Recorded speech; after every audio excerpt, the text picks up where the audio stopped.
Good afternoon, ladies and gentlemen. Good afternoon, honorable speakers and honorable participants. Selamat sore, kami ucapkan kepada hadirin yang terhormat. And welcome back to the Sustainable Development Goals webinar series presented by Biro Kerjasama dan Hubungan Internasional Universitas Kristen Satya-Wacana. Selamat sore, kami ucapkan kepada hadirin yang terhormat, Bapak Ibu dosen, mahasiswa, serta perwakilan dari institusi pendidikan di seluruh Indonesia. Kami ucapkan terima kasih sudah bergabung dalam seri ke-8 Sustainable Development Goals Webinar Series persembahan dari Biro Kerjasama dan Hubungan Internasional Universitas Kristen Satya-Wacana. So before we start our afternoon's event, please let me share to you our participation guidelines for this SDGs webinar series presented by BKHI UKSW. The first participation guideline is all participants' microphone is turned off upon entry. Tata tertib yang pertama, mikrofon Anda telah kami nonaktifkan ketika memasuki ruangan Zoom, tetapi kami memohon partisipasi dari Bapak Ibu saudara-saudari peserta untuk tetap mengaktifkan video selama webinar ini berlangsung jika hal itu dimungkinkan. And the second one, please change your participant's name as follows. Home University name, student ID, for example, UKSW-RICO-672020-001. If you are a student, if you are a lecturer or representative of an institution, just name your institution name and then your first name. Mohon untuk mengganti nama peserta Anda dengan format universitas asal atau institusi asal, nama depan, dan juga NIM jika Anda adalah mahasiswa. Tetapi jika perwakilan dari institusi pendidikan ataupun institusi lainnya, cukup menyertakan nama institusi asal Anda dan juga nama depan Anda. Untuk memudahkan kami juga ketika sesi tanya jawab nanti berlangsung. And the third one, please type in your questions in the chat box or raise your hand and your microphone will be unmuted by the committee. Mohon untuk menuliskan pertanyaan di dalam kolom chat atau juga Anda bisa menggunakan fitur raise hand, maka mikrofon Anda kami akan enable supaya Anda juga dapat mengajukan pertanyaan secara live. And last but not least, the evaluation form is to be announced towards the end of this afternoon session. Yang terakhir, absensi dan form evaluasi akan kami umumkan menjelang akhir sesi ini supaya Anda bisa mengisinya. Lalu setelah itu akan otomatis mendapatkan e-certificate dan juga materi webinar di sore hari ini. And today is our 8th, as I mentioned before, our 8th SDGs webinar speakers. Ini adalah narasumber ke-8, seri ke-8 dari webinar SDGs BKHI UKSW. And this afternoon's theme is decent work and economic growth. It is to promote sustained, inclusive, and sustainable economic growth, full and productive employment, and decent work for all. Sebagai narasumber di sore hari ini, kita menghadirkan Insinyur Lili Suharti, MM, PhD, sebagai Kaprodi Doktor Ilmu Manajemen dan juga dosen Fakultas Ekonomika dan Bisnis Universitas Kristen Satya-Wacana.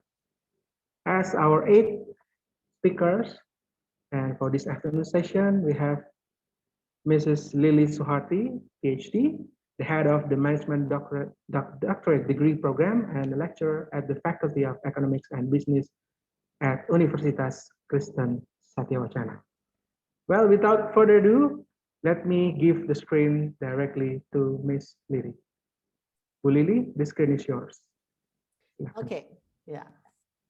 So thank you very much, Rian. Yeah, and welcome. Good afternoon to everyone in this webinar. Yeah, I hope that we can learn something together with the topic that have been shared by Rian. Oke, Rian, saya akan gunakan bahasa aja ya, nanti bisa campur-campur. Nah, jadi selamat sore ya semua. Perkenalkan tadi saya Ibu Lili Suharti dari Fakultas Ekonomi UKSW ya. Hari ini kita akan bahas tentang SGDS Goals yang ke-8. Untuk itu saya mohon izin untuk share screen ya.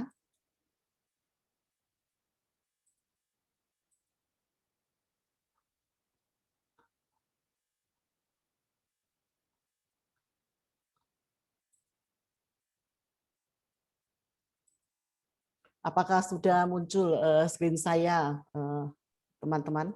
Sudah, Bu. ya? Ya. Oke, baik ya. Jadi selamat sore, tadi sudah saya sampaikan, saya tidak tahu pesertanya siapa saja ya. Selamat bergabung untuk para dosen, mahasiswa juga ya. Di sini pada kesempatan ini saya akan membahas tentang SGDS Goals yang ke-8. Jadi sampai sekarang kita sudah menyelenggarakan webinar 8 kali ya. Oke, baiklah, kita segera mulai. Apa toh yang akan kita diskusikan? Jadi di sini kita akan coba mendiskusikan hal-hal yang tentunya berkaitan dengan bidang saya ya. Kita akan nanti memotretnya dari sudut manajemen juga ya, dari sudut organisasi. Nah, ada 3 hal yang perlu akan kita bahas. Yang pertama tentunya karena kita berbicara tentang SGDS yang ke-8, kita tentu mengaitkannya dengan konteks Indonesia ya. Mari kita lihat Indonesia sudah seperti apa untuk mencapai SGDS yang ke-8. Berikutnya kita juga tidak bisa melepaskan diri dari kondisi pandemi yang kita hadapi. Ya, kira-kira apa sih dampak pandemi terhadap perekonomian kita dan juga kesempatan kerja? Karena khusus SGDS ke-8 ini memang fokusnya berkaitan dengan pertumbuhan ekonomi ya dan juga kesempatan kerja. Yang ketiga, kita coba membahas kira-kira apa yang perlu dilakukan ya untuk mendukung pencapaian SGDS ke-8. Saya akan coba menggunakan pendekatan triple helix ya di dalam membahas ini. Oke, baik, kita mulai dulu ya. Pertama-tama mungkin kita perlu memahami dulu ya apa sih kerangka konsep dan batasan dari SGDS ke-8. Seperti yang kita ketahui di UNSAN atau PBB ya sudah menentukan di tingkat internasional ya bahwa semua negara diajak untuk bersama-sama bisa mencapai Sustainable Development Goals yang isinya sebenarnya 17 ya. Ini gambar-gambarnya ya, logo-logonya, dan kita sekarang sampai poin 8. Poin 8 itu adalah decent work and economic growth gitu. Ya, dalam bahasa Indonesianya pekerjaan yang layak ya dan juga pertumbuhan ekonomi tentunya. Nah, di dalam hal ini tentu termasuk di dalamnya adalah meningkatkan pertumbuhan ekonomi yang inklusif ya dan berkelanjutan, kesempatan kerja yang produktif dan menyeluruh serta pekerjaan yang layak untuk semua. Itu adalah fokus daripada SGDS yang ke-8. Nah, sekarang kita akan melihat lebih detail ya. Kita perlu mengulang sedikit mungkin ya. Sebenarnya apa tuh yang diharapkan dari SGDS ini ya. Jadi ada mimpi dari para pemimpin dunia secara internasional sudah bersepakat ya bahwa kita harus maju bersama di tahun 2030 di mana menjadi sebuah dunia yang lebih baik ya dengan semua negara bisa maju bersama ya, hidup dengan tidak adanya diskriminasi ya, semua punya kesempatan kerja yang baik ya, tidak ada kelaparan begitu ya, punya kemakmuran lah begitu. Nah, intinya adalah tidak mau meninggalkan ada satupun negara yang tertinggal ya. Jadi leave no one behind. Nah, untuk itu maka ada berbagai transformasi ya yang diupayakan bisa tercapai untuk bisa menuju tahun 2030 yang ideal tadi. Yang pertama untuk bisa mencapai SGDS tadi semua diharapkan terjadi 6 transformasi. Transformasi yang pertama tentunya dalam bidang pendidikan, gender, dan inequality. Ini yang SDGs ke-8 masuk ini ke transformasi pertama ya. Jadi diharapkan tidak ada lagi ya ketidaksetaraan. Jadi tidak ada lagi yang membedakan ya antar warna kulit ya, antar misalnya ras, antar usia dan sebagainya. Kemudian transformasi kedua adalah dalam bidang kesehatan, well-being dan demografi ya. Jadi di negara ini diharapkan berbagai negara di dunia ini ya itu memiliki kesehatan yang baik, ada dukungan-dukungan kesehatan untuk semua anggota masyarakat ya. Mereka memiliki kehidupan yang baik ya, kesehatan mental dan sebagainya. Kemudian transformasi yang ketiga tentunya dalam bidang energi ya, energy decarbonization and sustainable industry. Jadi menjalankan kehidupan berindustri itu yang baik, yang seimbang ya, yang sustain, yang hemat energi ya, yang hemat sumber-sumber daya begitu, yang punya harapan ke arah green industry. Kemudian yang keempat adalah sustainable food, land, water, and ocean ya. Jadi punya kita ketersediaan makanan ya yang berkelanjutan, penggarapan tanah ya dengan baik, ketersediaan air bersih ya, laut-laut termanfaat dengan baik tapi juga terjaga ya kelestariannya. Transformasi ketiga adalah sustainable cities and communities ya, dan yang keenam tentunya digital revolution for a sustainable development. Nah, ini semua dilakukan ya diharapkan dapat tercapai melalui 17 ya Sustainable Development Goals tadi, sehingga tidak ada lagi negara yang sangat maju, ada negara yang sangat miskin ya, tapi bareng-bareng diharapkan bisa mencapai ya satu kehidupan yang lebih baik begitu. Nah, sekarang kita fokus ke SDGs 8. Karena ini kita memang membahasnya satu persatu. Apa itu SDGs 8? Dalam Sustainable Goals yang ke-8 itu adalah pekerjaan layak dan pertumbuhan ekonomi ya. Sebenarnya rincian daripada poinnya itu ada 11. Ya, tetapi di sini saya memfokuskan kepada 6 hal aja yang saya rasa relevan ya untuk kita tinjau ya dari sudut SDM maupun dari sudut organisasi ya. 6 poin itu apa? Jadi SDGs itu dapat tercapai ya jika paling tidak 6 poin ini terpenuhi. Misalnya yang pertama adalah poinnya ya, mempertahankan pertumbuhan ekonomi per kapita sesuai dengan kondisi nasional dan khususnya idealnya ya setidaknya terjadi 7% pertumbuhan produk domestik bruto per tahun ya di negara yang kurang berkembang. Ya, jadi idealnya tuh kalau bisa setiap negara itu bisa mengalami pertumbuhan ekonomi yang baik ya, kalau bisa 7%. Kalau dalam kondisi normal hal seperti ini mudah dicapai ya oleh Cina. Cina itu bisa 2 digit ya. Kalau Indonesia memang kita selama ini agak stabil di 5, gitu. Tetapi dengan adanya masalah pandemi ini agak berbeda. Jadi ini salah satu indikator kalau pertumbuhan ekonomi bagus ya berarti kesempatan-kesempatan kerja juga terbuka ya. Daya beli masyarakat juga naik begitu intinya.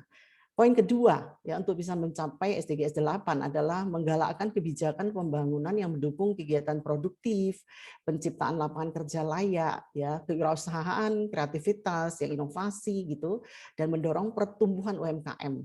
Termasuk bagaimana UMKM bisa akses ke jasa keuangan.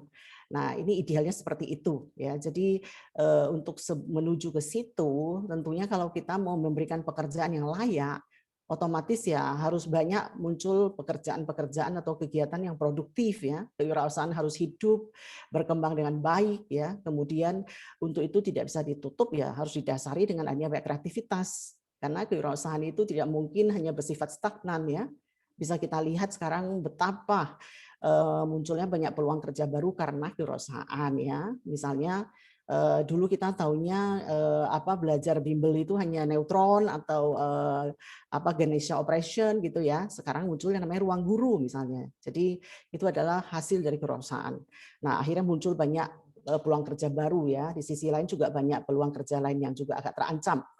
Nah, yang ketiga adalah pada tahun 2030 ya mencapai satu pekerjaan tetap dan produktif dan pekerjaan yang layak bagi semua perempuan dan lelaki ya. Maksudnya apa? Maksudnya di sini tidak ada diskriminasi. Mau itu perempuan atau lelaki itu sama-sama memiliki kesempatan yang sama untuk mendapatkan pekerjaan ya. Termasuk juga bagi kaum pemuda dan penyandang disabilitas. Jadi harus memiliki membuka kesempatan kerja bagi kaum disabilitas ya untuk bisa ikut masuk di dalamnya. Dan kaum disabilitas tidak kesulitan untuk mendapatkan pekerjaan. Serta juga tidak ada pembedaan upah ya untuk nilai pekerjaan yang sama.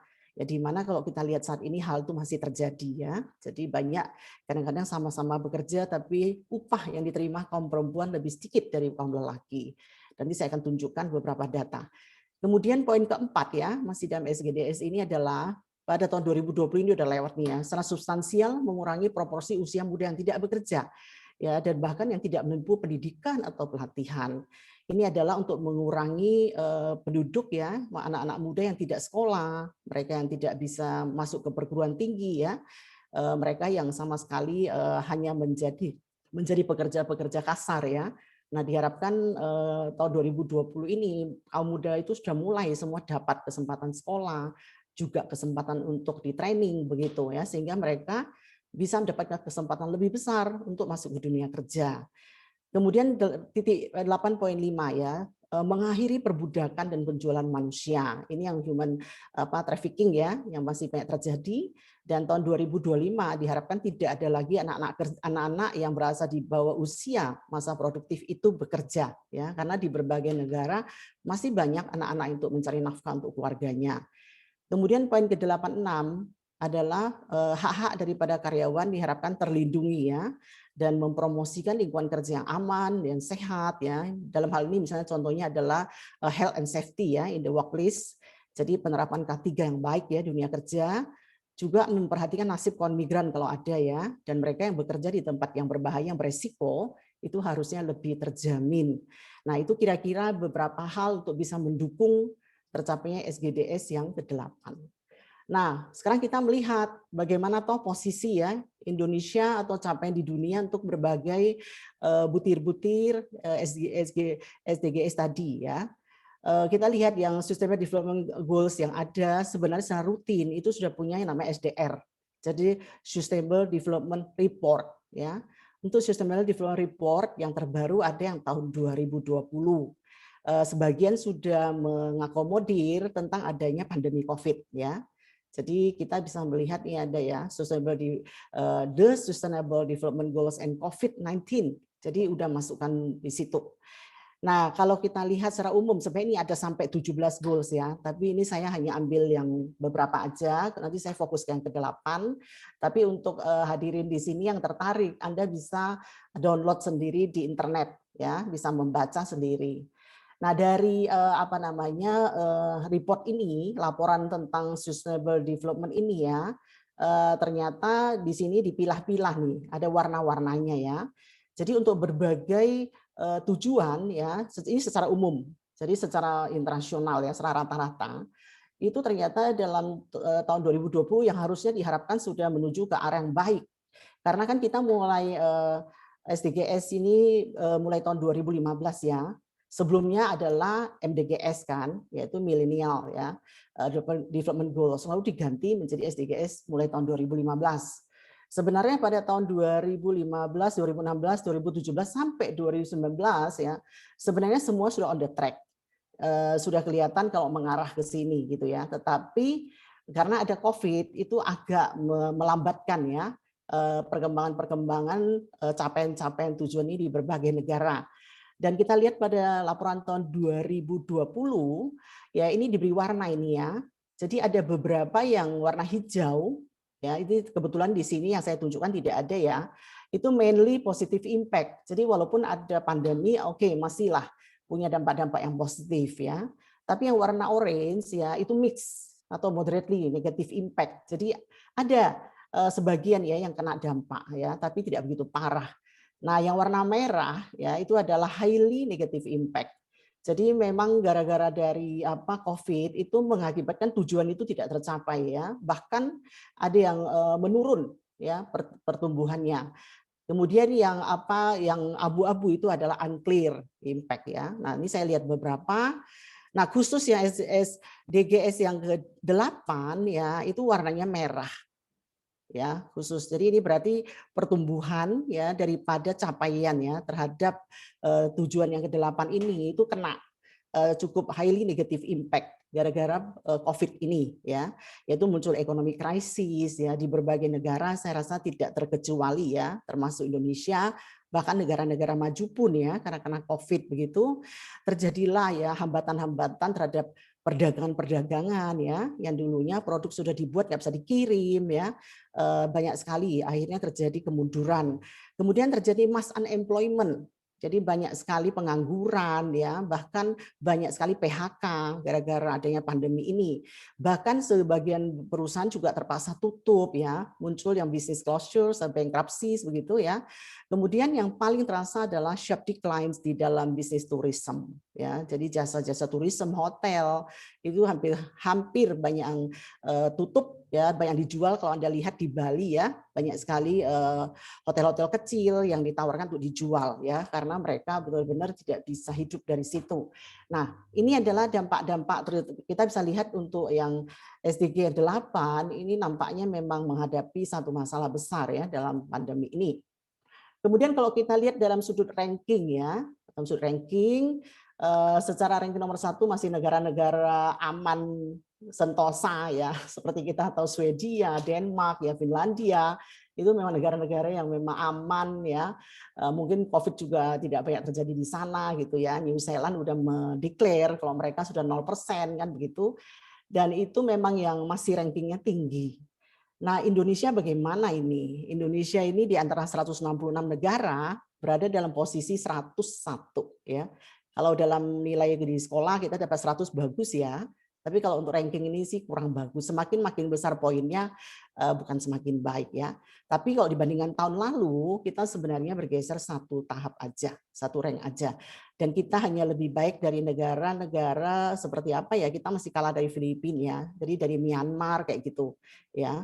Untuk tingkat Asia kita masih dikatakan kurang dibandingkan Thailand yang seperti itu ya, Singapura dan Malaysia tentunya. Tapi kalau kita lihat secara umum ya 65,3 lah ranking kita. Tapi kalau untuk yang masalah gap, ya ini ada tabel menunjukkan SDG gap ya, performance gap-nya. Jadi bagaimana perbedaannya dengan yang dulu kan begitu. Indonesia kita lihat ya, di sini bagian tengah ini ya, itu warnanya masih oranye, mau dibilang oranye kali ya. Itu ternyata dikelompokkan sebagai negara yang memiliki gap ya, itu hanya sekitar 2-10%. Jadi masih oke lah ya. Sedangkan kalau yang merah itu gapnya sampai terjadi perubahan ya, perbedaan gara-gara pandemi dampaknya besar sekali, itu lebih dari 20%, termasuk India ya dalam hal ini. Atau yang oranye banget ya, kita mungkin tadi kuning ya, itu adalah antara 10 sampai 20%. Jadi Indonesia kuning ini masih berada di dalam range ya 2-10 lah ya. Kenapa kita masih dianggap cukup baik ya? Sebenarnya ada beberapa hal yang mendasari ya, antara lain penilaian-penilaian ini juga didasarkan dengan sikap pemerintah. Ya, jadi adanya peraturan pemerintah yang begitu cepat ya bereaksi, misalnya presiden kita mengeluarkan perpu misalnya ya tentang pemulihan ekonomi ya. Nah, itu dianggap gerak cepat begitu sehingga itu dapat sedikit poin plus ya. Tapi yang paling penting sebenarnya harusnya konkretnya ya, realisasinya. Nah, ini adalah posisi Indonesia ya. Secara umum kita tadi sudah lihat kita rankingnya 101 ya, indeks skornya 65,3, sedangkan yang terbaik itu tadi 80 lebih. Kok di wilayah region daripada Southeast Asia ya, Indonesia ya, itu 67,2 rankingnya ya, dan kemudian kita bisa melihat capaian setiap SDG ya, seperti ini, yang poin 8 tidak terlalu buruk lah ya, berada di 75 ke atas seperti itu. Ya, lalu dilihat kepada current assessment ya per goals ya. Kalau kita lihat yang Indonesia untuk yang poin 8 itu malah tanda panah ke atas warna hijau. Ya, apa artinya warna hijau ya, on the track katanya ya, or maintaining lah untuk SDG achievement-nya. Jadi kita masih dianggap aman ya. Benarkah? Ya, nanti kita lihat. Oke. Baik ya, itu tadi kalau kita lihat posisi Indonesia di dalam internasional dan itu daripada Sustainable Development Report tadi ya, biasanya itu memang jadikan acuan. Tapi ada baiknya kita melihat bagaimana toh di Indonesia ya untuk beberapa aspek. Nah, kalau ini saya tidak mungkin membahas menyeluruh poinnya ya. Jadi kita lebih fokus ke masalah ekonomi dan kesempatan kerja. Baik, mari kita lihat keterkaitannya dengan pandemi ya. Ini adalah yang berada di gambar sebelah kiri, ini menunjukkan pandemi kondisinya pada Januari 2020 ya. Saya masih ingat waktu itu Pak Menteri Kesehatan kita ya begitu cukup berbahagia karena Indonesia memang belum masuk tuh. Jadi Januari 2020 kita belum ada kasus ya, bahkan kita cukup senang lah, kita nggak ada kasus ya, waktu itu baru ada kasus sedikit-sedikit ya, paling banyak di Cina waktu itu mulai muncul 80 orang itu ya. Kemudian yang lainnya 1-2 kasus aja. Di Malaysia muncul 4 kasus, Singapura 4 ya, Thailand 8, Indonesia sama sekali belum. Jepang ada ya. Nah, setelah itu tuh ya, katanya kita yang dapat tularan dari Jepang itu katanya ya. Terus Mei nih 2021 ya, wah luar biasa kondisinya.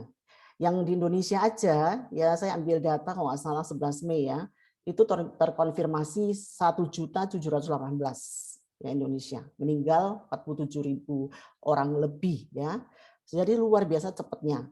Di dunia pada tanggal 17 Mei total kasus sudah 164 juta, meninggal 3,4 juta. Ya, nah itu baru kita lihat dari dampaknya ke orang loh ya. Nah dampak berikutnya banyak sekali.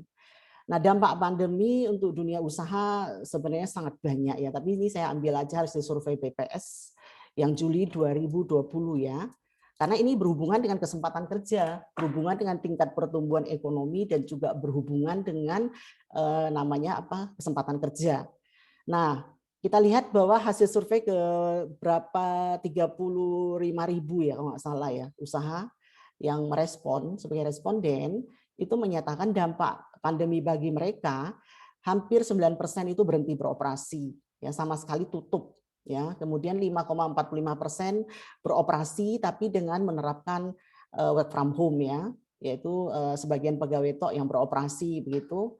Kemudian 24% beroperasi dengan mengurangi kapasitas. Ya, jadi mesin-mesin banyak yang dianggurkan gitu, tenaga kerja dikurangi ya, tapi mereka mempertahankan. Kemudian hanya sedikit yang beroperasi melebihi kapasitas ya. Ini terutama adalah bisnis-bisnis yang berkibar pada masa pandemi ya. Misalnya apa? Misalnya jamu-jamu ya, bisnis yang berkaitan dengan kesehatan ya, kuliner ya, yang bisa apa namanya online ya. Bisnis online ini malah berkibar. Jasa-jasa pengantaran ekspedisi gitu ya. Itu malah berkibar pada masa pandemi ya. Nah, hanya 58,9% yang mengakui mereka beroperasi biasa. Jadi kita bisa melihat dampaknya ya, hampir separuh 40%-an yang bermasalah. Nah, dampak akibat wabah pandemi bagi dunia usaha itu memang sangat terasa ya. Pemerintah menganjurkan lockdown ya, di negara kita nggak bisa menerapkan lockdown yang full. Ya, salah satu sebabnya pemerintah nggak kuat untuk bisa mensubsidi semua ya, makanya pakai yang namanya PSBB ya, pembatasan sosial berskala besar tadi ya. Masih ada yang bekerja, sebagian dibantu disubsidi. Kemudian dunia usaha tutup tadi ya, PHK terjadi, pengangguran luar biasa ya, terutama sektor informal begitu mudah untuk dianggurkan ya, langsung bilang besok kamu nggak usah datang gitu ya. Sektor informal itu kena sekali. Kemudian perubahan sistem kerja dari kerja di kantor menjadi work from home ya, belajar juga menjadi study from home gitu. Kemudian kondisi ekonomi global kacau balau ya, banyak sekali dampaknya pada UKM, rumah tangga, perusahaan ya semua berubah. Nah, terjadi perubahan perilaku ya dalam dunia usaha, di mana perubahan ke namanya yang kita sebut era new normal. Ya, sekarang kita mengenalnya sebagai era next normal ya. Yaitu perubahan perilaku berbelanja konsumen ya, ini luar biasa. Jadi orang takut nggak boleh keluar ya, pada belanja di rumah ya, sehingga toko-toko seperti retail store yang tutup, Matahari pun sekarang sedang kalang kabut ya, karena orang tidak beli baju lagi ke Matahari, tapi tinggal COD ya di rumah, bisa cash on delivery begitu. Ini perubahan yang luar biasa. Makanya seperti bisnis kayak Shopee ya, kemudian Lazada ya, Tokopedia itu masih bisa bertahan lah ya, karena banyak yang belanja lewat situ. Kemudian merebaknya digital marketing ya. Jadi apa-apa bisnis menggunakan online, menggunakan sosial media ya, UKM kalang kabut harus belajar ya, sehingga kuliner mereka nggak tutup ya, tapi mereka bisa belajar jualan online, jualan sayur pun online sekarang. Kemudian merebaknya IT ya, di mana-mana orang bisnis-bisnis sekarang fokus pada healthy and safety ya. Negara perusahaan tidak bisa dibuka kalau mereka nggak punya sistem protokol kesehatan yang pasti ya. Karena kalau satu karyawan tertular, bisa saja perusahaan tutup sampai berminggu-minggu ya. Contohnya seperti di gudang garam, itu sangat merugikan. Jadi ini luar biasa dampaknya yang nanti ujung-ujungnya ke hal lain ya. Nah, apa yang terjadi pada ekonomi Indonesia ya pada masa resesi ini? Kalau kita lihat, memang Indonesia itu sebenarnya termasuk cukup aman. Kita bertahun-tahun itu tingkat pertumbuhan ekonomi biasanya 5% ke atas. Namun pada tahun 2020 ya, karena resesi, karena masa pandemi yang luar biasa, pertumbuhan ekonomi kita anjlok ya, sampai 2%-an lebih, ya turun. Ya itu tadi ya, karena banyak yang tutup, kantor-kantor nggak boleh beroperasi, ya, kemudian pengangguran, banyak yang hidup dari subsidi pemerintah. Ya, ini sekarang aja katanya baru mulai merangkak naik. Nah, tentunya ini akan menghambat tercapainya yang tadi SDG 8 ya, yaitu pertumbuhan ekonomi yang baik. Kemudian yang berikutnya dampak pandemi pada kesempatan kerja ya. Jumlah pengangguran yang dulunya sudah banyak ya, gara-gara pandemi meningkat. Jadi tercatat pada Agustus 2020 aja sudah mencapai hampir 10% ya. Hampir 10 juta orang menganggur. Yang sebelumnya memang sudah ada ya, tetapi yang menganggur ini semakin ditambah dengan masuknya angkatan-angkatan baru yang tidak terserap. Jadi ada 2,36 juta orang tambahan angkatan kerja baru tapi tidak terserap di dunia kerja. Mereka termasuk lulusan perguruan tinggi ya. Kemudian walaupun tercatat kita tuh 24 juta orang bekerja, tapi banyak juga yang kerjanya itu dengan jam kerja yang lebih rendah. Otomatis pendapatan mereka juga berkurang ya. Lalu ada hampir 1 juta lebih yang memang menganggur karena di PHK. Jadi itu situasi kita ya, sehingga bagaimana tidak mempengaruhi daripada SDG 8 ya untuk meningkatkan pertumbuhan ekonomi dan kesempatan kerja. Pandemi ini punya peran yang luar biasa. Lalu apa yang dilakukan pemerintah untuk melakukan hal itu?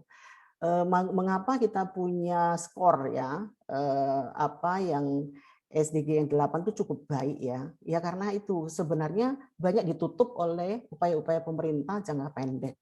Ya jadi pemerintah itu berusaha ya paling tidak mengatasi mereka nganggur ya supaya nggak masalah dibantu. Nah muncullah skema-skema perlindungan dan pemberian UMKM itu. Ya Perpu ini ya sangat memberi nilai positif di mata internasional ya. Nah bentuknya apa? Banyaklah ya misalnya memberikan bantuan sosial kepada siapa termasuk pada UKM ya. Jadi mereka dibentukkan bantuan tunai langsung ya. Kemarin kalau nggak salah 1 bulan ada yang 1,2 juta ya untuk mereka bisa menyesuaikan diri pada saat pandemi. Insentif pajak juga ya, jadi ada pengurangan pajak ya. Saya rasa kita sebagai karyawan UKSW juga merasakan itu. Lalu juga relaksasi dan restrukturisasi kredit ya, banyak sekali penundaan-penundaan pembayaran subsidi, pembayaran angsuran ya, memberi kur dengan bunga 3%, itu luar biasa biaya pemerintah yang dikucurkan ya untuk itu. Ya, kemudian untuk masalah bank juga ya dibantu ya dan sebagainya. Nah, belum lagi perlindungan sosial, ya, dana bansos yang kita lihat selama ini ya. Bahkan rumah tangga mungkin pernah mendapatkan subsidi listrik ya, yang 450 watt ya itu tidak bayar hampir 1 tahun ya dan seterusnya. Itu semua biaya itu yang pemerintah lakukan ya untuk bisa membantulah tidak membuat tingkat pertumbuhan ekonomi kita tuh merosot ya, terjun bebas.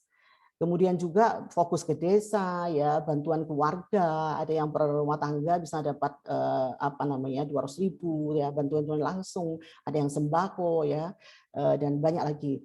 Buat mereka yang tidak bekerja juga diberi kartu prakerja, ya ada yang diberi pelatihan, kemudian disalurkan ya, supaya juga bisa jualan sendiri dengan digital apa skill ya, banyak sekali yang dilakukan oleh pemerintah.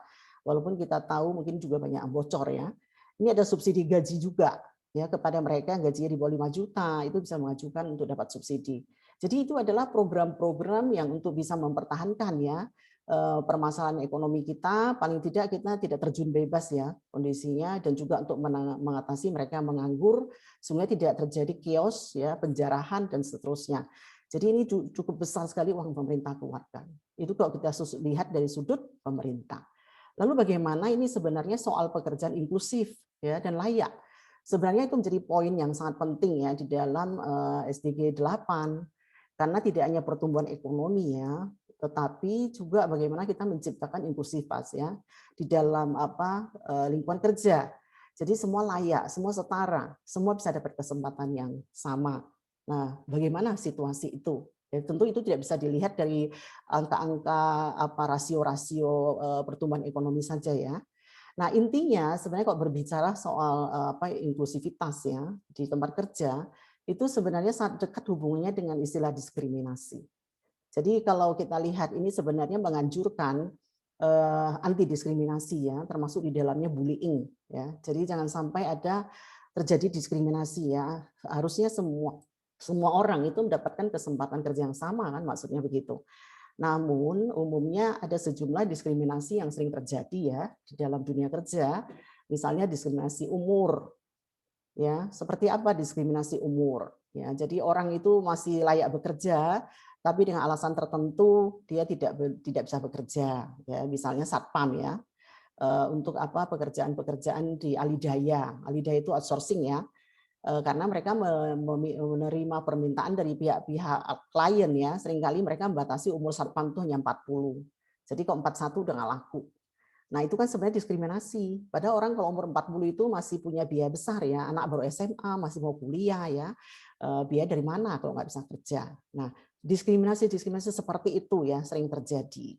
Ya atau di dalam perusahaan ya, orang yang usia agak lanjut tidak diberi kesempatan training ya, karena dianggap sebentar lagi pensiun gitu. Itu sebenarnya juga diskriminasi. Ya, atau untuk bekerja ya sengaja diberikan batasan umur maksimum 30. Jadi orang kalau sudah umur 31 susah mendaftar kerja misalnya. Nah, hal itu tidak diharapkan. Jadi ke depan diharapkan di dunia kerja itu bebas. Jadi orang itu diandalkan karena kepakarannya, karena kompetensinya ya, bukan karena umur. Yang kedua adalah sering terjadi diskriminasi khususnya untuk orang cacat. Ini saya rasa udah bukan rahasia ya. Sangat sulit untuk orang cacat masuk ke pekerjaan-pekerjaan formal. Ya, sehingga mereka akhirnya banyak terserap di non formal, informal yang otomatis karirnya juga nggak jelas gitu ya, bayarannya juga seringkali tidak begitu apa ya seperti yang seharusnya. Yang ketiga adalah diskriminasi gender. Ini udah terkenal banget ya. Jadi saya rasa agak nyangkut dengan SDG yang ke-6 ini. Ya, jadi masih ada praktek-praktek di mana memperbedakan kesempatan kerja buat kaum wanita dan kaum lelaki ya. Jadi kadang untuk pekerjaan tertentu dengan stereotip tertentu itu hanya diberikan kepada kaum lelaki dan seringkali upah pun dibedakan ya. Walaupun situasi ini sudah makin membaik ya, tapi ini masih terjadi sehingga kaum wanita banyak yang hanya terserap di sektor informal ya. Di dalam konteks pandemi ini terlebih-lebih yang banyak yang di PHK paling cepat adalah kaum wanita ini. Ya, mereka yang kerja di sektor informal. Ya, makanya sekarang muncul gerakan-gerakan mompreneur ya, yaitu di berbagai negara termasuk di Australia, di US, di mana ya termasuk Indonesia itu banyak ibu-ibu yang tadinya kerja karena tidak bekerja lagi akhirnya berinisiatif mereka menjual barang online, mereka masak, mereka jualan gitu. Jadi itu kita sebut mompreneur.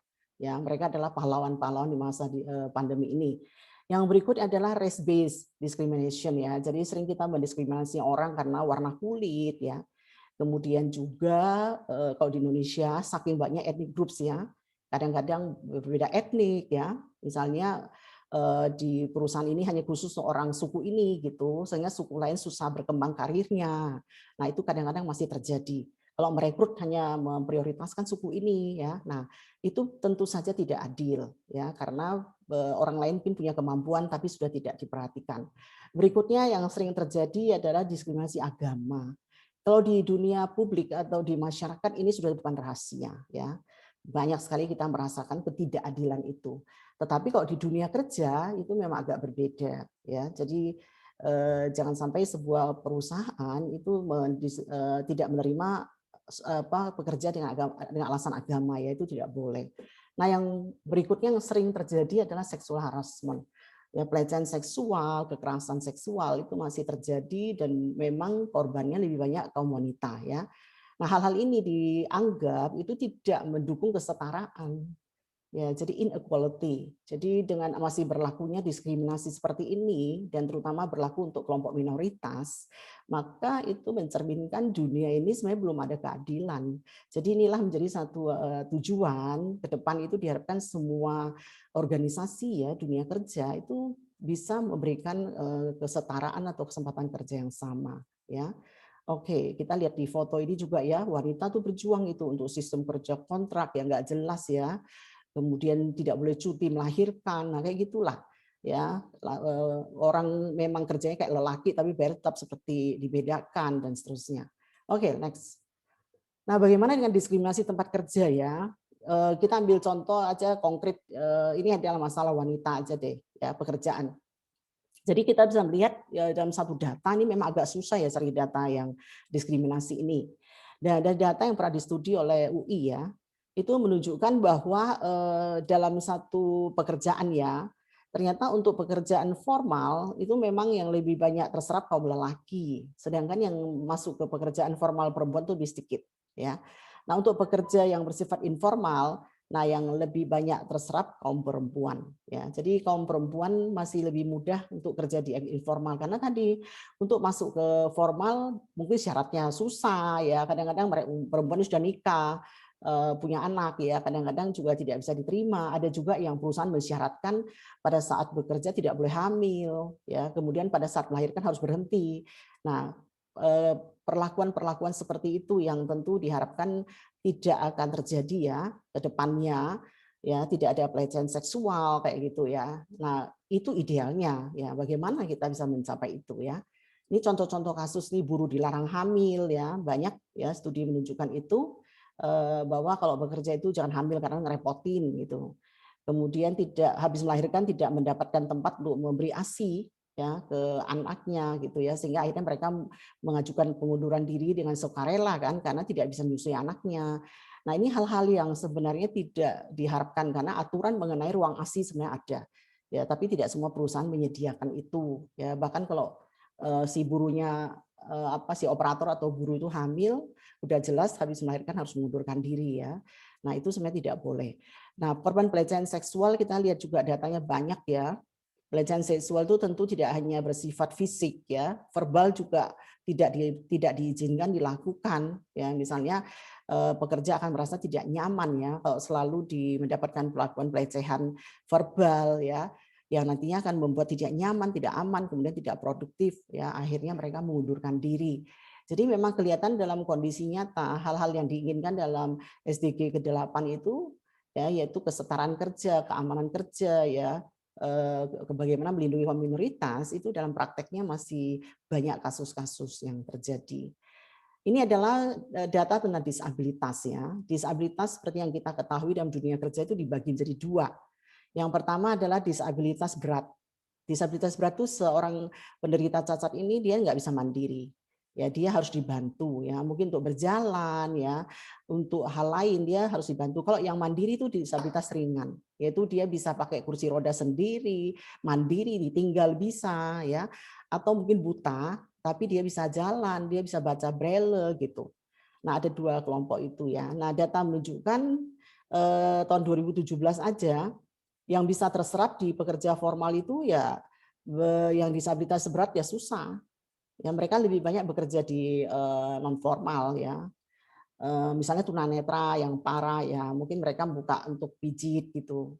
Tapi kalau dipekerjakan di perusahaan jarang. Nah, yang ringan itu lebih banyak ya. Sedangkan untuk yang cacat itu mau di sektor formal pun sektor informal itu seimbang ya. Nah, sedangkan yang terjadi di Indonesia jumlah mereka yang cacat tuh dari tahun ke tahun meningkat. Ya, dulu pada tahun 2010 itu hanya 11 juta lebih. Tapi tahun 2017 sudah meningkat 3 kali lipat ya. Sudah 32,6 juta jiwa yang cacat ya. Nah, sedangkan kesempatan kerja mereka ya masih sangat susah, sampai-sampai pemerintah harus mengeluarkan peraturan ya, undang-undang yaitu nomor 8 tahun 2016 yang memaksa sedikit yang tanda petik memaksa ya, pihak perusahaan wajib mempekerjakan orang yang disabilitas 1% dari total tenaga kerja untuk swasta dan 2% pada sektor BUMN atau pemerintah. Jadi kalau perusahaan swasta ini punya karyawan 100 orang, mereka harus mempekerjakan 1 orang disabilitas. Itu memaksa sebenarnya ya. Kenapa? Perusahaan Indonesia ini tidak mau ya. Kalau kita mempekerjakan orang cacat, itu bukan hanya mengambil orangnya, tapi juga harus menyiapkan semua fasilitasnya. Jadi kalau misalnya orang cacat yang lumpuh gitu ya, maka kamar mandinya juga harus siapkan yang memang bisa mereka pakai ya. Akses masuk ya, tangga dan sebagainya. Kadang-kadang itu membuat perusahaan tidak mau keluar ya investasi untuk itu. Kalau di luar negeri seringkali itu dibantu ya oleh pemerintah ya bagi perusahaan yang mau mempekerjakan orang cacat ya sejumlah dana. Kemudian persoalan dalam disabilitas di Indonesia hampir Kementerian Sosial itu memperhatikan ya, mereka dikelompokkan sebagai PKH ya. Jadi memang rumah tangga yang harus dibantu ya. Setiap bulan mereka dibantu 2 juta ya untuk kehidupan. Namun sayangnya dana bantuan itu hanya untuk biaya hidup. Jadi belum memperhatikan bagaimana diupayakan untuk meningkatkan skill ya atau training yang bisa meningkatkan kompetensi ya sehingga mereka bisa mandiri, tidak tergantung pada dana subsidi terus. Oke, berikutnya masalah yang mau saya angkat soal pemuda. Jadi salah satu hal yang dimasukkan dalam SDG 8 itu adalah kaum pemuda diharapkan semua punya kesempatan kerja yang sama ya dan bisa berkembang, maju. Namun kalau kita lihat di Indonesia jumlah pengangguran terdidik itu makin banyak tuh. Jadi sarjana-sarjana nggak dijamin masih dapat kerja ya. Data di sini menunjukkan persentase yang menganggur ya perguruan tinggi itu banyak, SMA ya banyak banget itu ya, SMK, padahal SMK kan harusnya siap masuk kerja ya. Jadi seringkali orang kemudian tidak punya pekerjaan, mereka memberi alasan ya kenapa tidak mencari kerja ya, banyak lulusan perguruan tinggi itu alasannya putus asa. Kenapa bisa begitu ya? Ini berarti kurang pede ya. ada sesuatu yang nggak dikuasai ya. Padahal di luar tuh perusahaan juga masih buka lowongan terus tuh. Tapi ada sebagian orang yang nggak terserap ya, dan seterusnya. Kita lihat nih ya, tetap. Tapi ada juga yang nggak bekerja karena mau studi lanjut, itu bagus lah ya. Oke, tetapi banyak yang tadi ya, tidak sudah putus asa ya, kemudian macam-macam alasannya lah. Mencari pekerjaan itu lewat menghubungi keluarga ya, seperti itu. Nah, itu menunjukkan ketidakmampuan. Tapi data menunjukkan jumlah pengangguran terdidik di Indonesia banyak loh, ya, sarjana juga banyak menganggur. Nah, itu ya. Oke, baik, seterusnya. Kalau begitu untuk mencapai target SDGs ya, itu tugas siapa toh? Ya, tugas siapa? Sementara ini nampaknya yang seringkali digadang-gadang atau menjadi fokus adalah pemerintah, ya. Tuh Jokowi sampai ketimbun-timbun ya, saking beratnya ya, dikasih beban ya.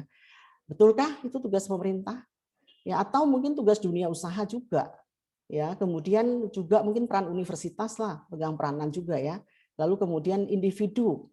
Ya, nampaknya kalau memang kita membebankan semua kewajiban untuk mencapai target tadi itu kepada pihak pemerintah saja, itu ya sulit ya tercapai. Nah, untuk itu mungkin nampaknya kita harus menggunakan pendekatan triple helix ya. Jadi ada peran daripada dunia akademisi, peran daripada bisnis, dan peran dari pemerintah ya. Nah, kalau peran pemerintah itu udah banyak memang pemerintah ambil alih ya, dan yang menjadi pihak yang selalu menjadi penanggung jawab itu kan memang pemerintah ya, yang harus mempertanggungjawabkan berapa tahun diajak rapat gitu ya.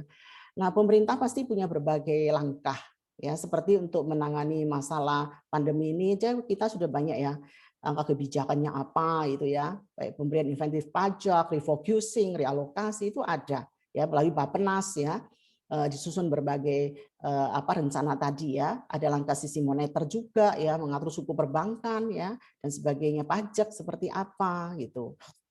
Kemudian juga mengatur suku nilai rupiah kita ya, itu juga harus diatur ya. Proyeksi pertumbuhan ekonomi seperti ini diharapkan ya, itu langkah pemerintah ya, banyak kalau kita pelajari ya. Tapi apakah itu bisa menyelesaikan semua masalah? Nampaknya enggak ya. Karena yang memiliki tentang kesempatan kerja ya, menerapkan benar-benar kita setara atau tidak, memperlakukan karyawan itu sebenarnya di dunia industri dan di dunia organisasi sendiri. Nah, oleh karena itu ini juga merupakan tanggung jawab dunia bisnis. Nah, bagaimana untuk bisa menjalankan itu dengan baik ya? Sebenarnya sudah diajarkan. Di dalam dunia organisasi atau bisnis itu harusnya tidak boleh melaksanakan praktek diskriminatif atau bully. Jadi harus anti diskriminatif dan juga bullying di tempat kerja ya. Nah, sudah ada tools-nya. Di mana untuk menjalankan itu perusahaan itu harusnya menerapkan apa yang disebutnya equal employment opportunity. Jadi kita memperlakukan orang mau berbeda suku bangsa, mau berbeda usia ya, mau berbeda agama atau apapun, itu tidak menjadi hal yang kita jadikan dasar, tetapi harus jadikan dasar adalah bagaimana kompetensi dan kualifikasinya. Jadi seseorang itu mau warna kulitnya hitam, mau dia dari suku apa, ya bisa saja kita memberikan karir yang baik ya, dan memberikan peluang kerja yang baik asalkan memang dia kompeten. Jadi itu yang diharapkan di dalam penerapan equal employment opportunity ya. Namun ya itu tadi mungkin belum semua menerapkannya, tapi bagi perusahaan yang mau menerapkan itu sebenarnya menjadi kunci bersaing. Karena para talent atau para pekerja yang potensial itu sebenarnya sudah melihat-lihat kalau perusahaan itu memang anti diskriminasi ya, menerapkan EEO, biasanya itu akan menjadi pilihan dari para talent yang bagus-bagus ya. Mereka akan memilih itu untuk menjadi tempat mereka melamar pekerjaan. Ya, kemudian dalam undang-undang kan juga diatur tuh nomor 13 ya, bahwa setiap pekerja berhak mendapatkan perlakuan yang sama tanpa diskriminasi dan dari pemberi kerja. Nah, dengan ini maka juga ada undang-undang anti perselisihan, sudah ada pengadilan perselisihan juga ya. Jadi kalau ada pelanggaran itu bisa diajukan. Yang kedua, dalam tataran organisasi, maka harusnya perusahaan yang benar-benar mau maju ya dan berhasil itu menerapkan apa yang disebut dengan manajemen keragaman dan kesetaraan. Ya, kita mengenalnya sebagai diversity management. Dan diversity management itu sudah teruji bahwa itu bisa menjadi keunggulan bersaing. Di dalam diversity management pemikirannya dibalik ya, yaitu bahwa apa yang menjadi keberbedaan itu menjadi keunggulan. Jadi kalau kita memiliki orang-orang yang berbeda background pendidikan, kemudian latar belakang sukunya ya, semakin kita beragam itu dianggap keunggulan ya, karena biasanya akan muncul kreativitas, inovasi dari keberagaman. Walaupun kita harus menyadari itu juga sumber konflik ya, Tapi melalui diversity management udah ada kerangkanya segala macam ya, maka semua konflik itu dikelola lebih menjadi sebuah keunggulan. Kemudian penerapan manajemen keragaman juga bisa diterapkan dengan praktek-praktek misalnya flexible working arrangement ya. Jadi kita memperhatikan kaum wanita yang udah berkeluarga, punya baby ya. Jadi kalau nggak bisa kerja di kantor, sekarang bisa diatur fleksibel. Jadi mereka bisa kerja di rumah, asal targetnya tetap tercapai. Nah ini adalah usaha-usaha menjalankan tadi kesetaraan ya. Jadi menghargai perbedaan. Bahkan perusahaan-perusahaan yang bagus itu memiliki namanya family friendly policy.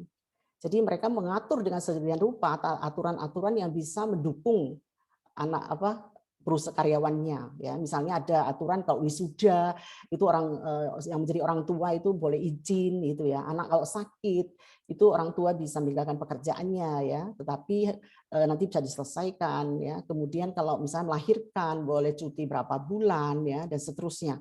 Jadi benar-benar family friendly policy termasuk ruang ASI ya diberikan, ada tempat penitipan anak gitu.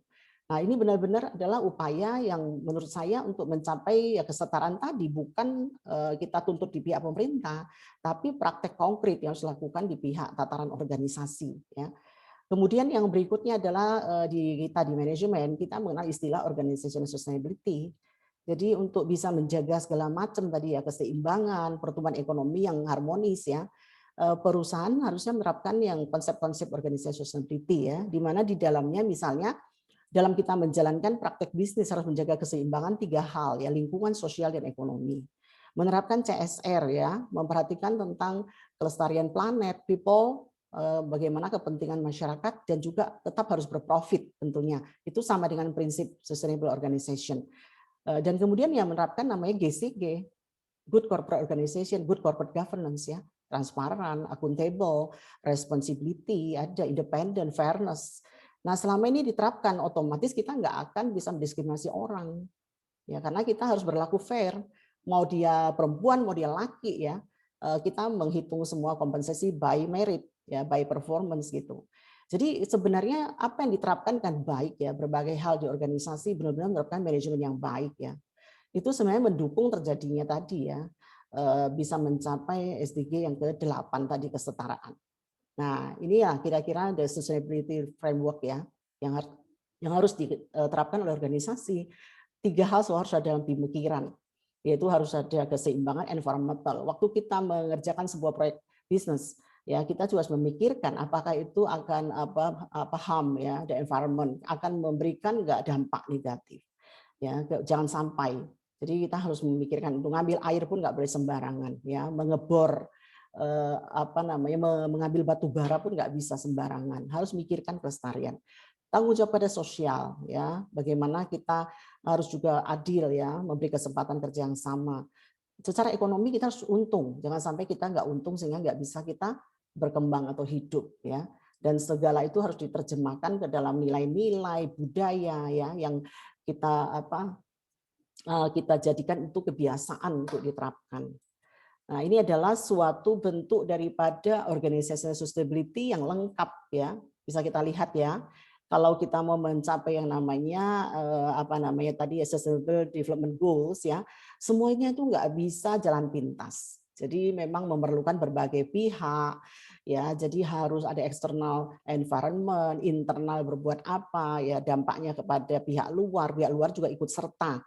Ya harus mau menjaga ya, baru kita bisa menghasilkan sebuah sustainability yang berkelanjutan ya. Ini inputnya kayak apa, proses di dalam ya harus dibuat perubahan-perubahan, tanpa perubahan nggak bisa.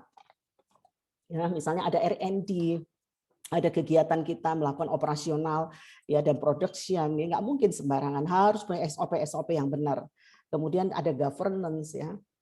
Nah, baru ini bisa menghasilkan produk yang bagus, menghasilkan seperti yang bisa bisa bertanggung jawab ya apa yang kita buat, ada economic value, ada nilai environment lingkungan, dampak ke human resource juga gitu. Jadi intinya untuk menghasilkan berbagai SDG yang ada termasuk 8 itu butuh campur tangan berbagai pihak lakukan secara konsisten ya, secara tersistem. Oke, saya singkat aja tinggal 10 menit. Lalu bagaimana peran perguruan tinggi ya dalam mendukung SDG ini? Nah, peran perguruan tinggi itu sangat mulia, ya. Jangan seperti dalam gambar ini ya, di mana perguruan tinggi dianggap menara gading ya, menghasilkan sarjana banyak sekali ya, tetapi hanya bisa ditonton. Sekarang sudah ketinggalan. Jadi perguruan tinggi itu perannya harus menghasilkan sesuatu yang konkret ya. Misalnya yang paling dekat kita tahu ya, kita sekarang beralih ke knowledge based society. Nah, disitulah peran perguruan tinggi luar biasa. Karena perguruan tinggi memang menghasilkan ilmu ya, menghasilkan lulusan-lulusan yang bagus gitu. Nah, inilah merupakan salah satu kesempatan perguruan tinggi untuk terlibat.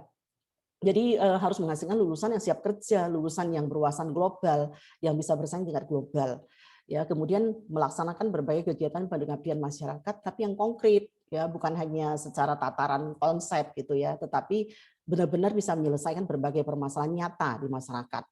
Kemudian juga merupakan pusat keunggulan of excellency ya, inovasi, teknologi dengan daya saing global itu harus dihasilkan ya. Pengaruh utamaan riset, iptek dan terintegrasi. Jangan lagi kita punya banyak skripsi tapi semua masuk ke perpustakaan ya. Banyak setiap mahasiswa kok dihitung buat skripsi itu bisa habis berapa juta rupiah ya. Tapi kalau semuanya ngendon di perpustakaan tidak menjadi sebuah hasil akhir yang bisa dimanfaatkan, itu sebenarnya kurang begitu bermanfaat. Jadi pola pikir di dalam menghasilkan berbagai research itu kayaknya harus ditata ulang. Ya, bagaimana kita lihat kondisi bangsa ya, kita kaitkan dengan bagaimana dengan rencana induk ya, penelitian ya, bagaimana dengan arah penelitian di Indonesia atau negara ya, lalu masing-masing fakultas mahasiswa diarahkan. Sekarang itu masih terus sporadis ya, masing-masing meneliti apa dan biasanya habis-habisnya di perpus. Nah, ini nampaknya harus dipikir ulang sehingga benar-benar bisa menuju ke situ ya, menunjang berbagai tujuan-tujuan daripada sustainability goals itu ya. Nah, ini kalau peran daripada perguruan tinggi itu sangat strategik sekali karena bebas berpendapat ya, bebas mengembangkan ilmu, iptek dan sebagainya. Nah, yang paling penting terakhir peran masyarakat. Tapi di sini saya mau menyoroti individu mahasiswa saja. Ya. Jadi di mana kalau mahasiswa atau lulusan-lulusan perguruan tinggi banyak yang sekarang masih nganggur ya. Kita nggak bisa loh nyalakan pemerintah ya. Di sini harus muncul satu kesadaran bahwa situasi yang dihadapi oleh dunia kerja sekarang itu sangat berbeda. Ya, kita sekarang Indonesia aja baru bilang making Indonesia 4.0. Ya, itu belum tercapai loh. Ya, pemerintah baru mau making Indonesia 4.0. Padahal di Jepang di berbagai negara lain sudah mulai ke society 5.0. Ya, nah untuk making Indonesia 5.0 aja perubahan-perubahan eksternal itu luar biasa. Ya, coba Anda mahasiswa harus ngecek ya apa kesempatan-kesempatan kerja yang nanti setelah saya lulus ya, mungkin saya sekarang baru semester ke-6 nih, masih 2 tahun. Kalau saya baru semester 2, masih 3 tahun lagi baru saya kerja ya, sudah 2000 berapa? 2014. Kira-kira apa yang terjadi ya dunia kerja saat itu? Ya, di mana kita tahu revolusi industri 4.0 itu membuat semuanya ya berubah drastis ya. Jadi semua berbasiskan IT, iptek, TIK ya, nggak bisa kita pungkiri. Nah, kalau kita masih santai-santai saja, menulis pakai MS Word aja masih nggak bisa rata kiri, rata kanan, ya. Bagaimana mengelola searching internet, ngambil data, dikelola nggak bisa, ya itu pertanda bahaya. Itu aja tahun sekarang ya. Nanti gimana kalau Anda masuk kerja tahun 3 tahun lagi. Studi yang dilakukan oleh seorang bernama Conferry ya sempat booming. Ya, dia seorang pelaku bisnis ya, dia mengenalkan konsep global talent crunch ya. Jadi dia membuat berbagai penelitian besar ya di berbagai negara bahkan perusahaan itu menyimpulkan bahwa pada tahun 2025 sampai 2030 akan terjadi global talent crunch. Apa itu? Pekerja itu banyak ya, tetapi dunia industri kekurangan ya pekerja-pekerja yang skillful. Ya, masalah yang terbesar yang dihadapi dunia profesional nanti itu dikatakan bukan masalah robot. Jadi kita nggak menyalahkan robot terus ya. Karena robot tuh walaupun ambil alih pekerjaan, tapi orang tetap pegang peranan. Namun yang akan terjadi adalah orang-orang nggak mampu mengoperasionalkan robot.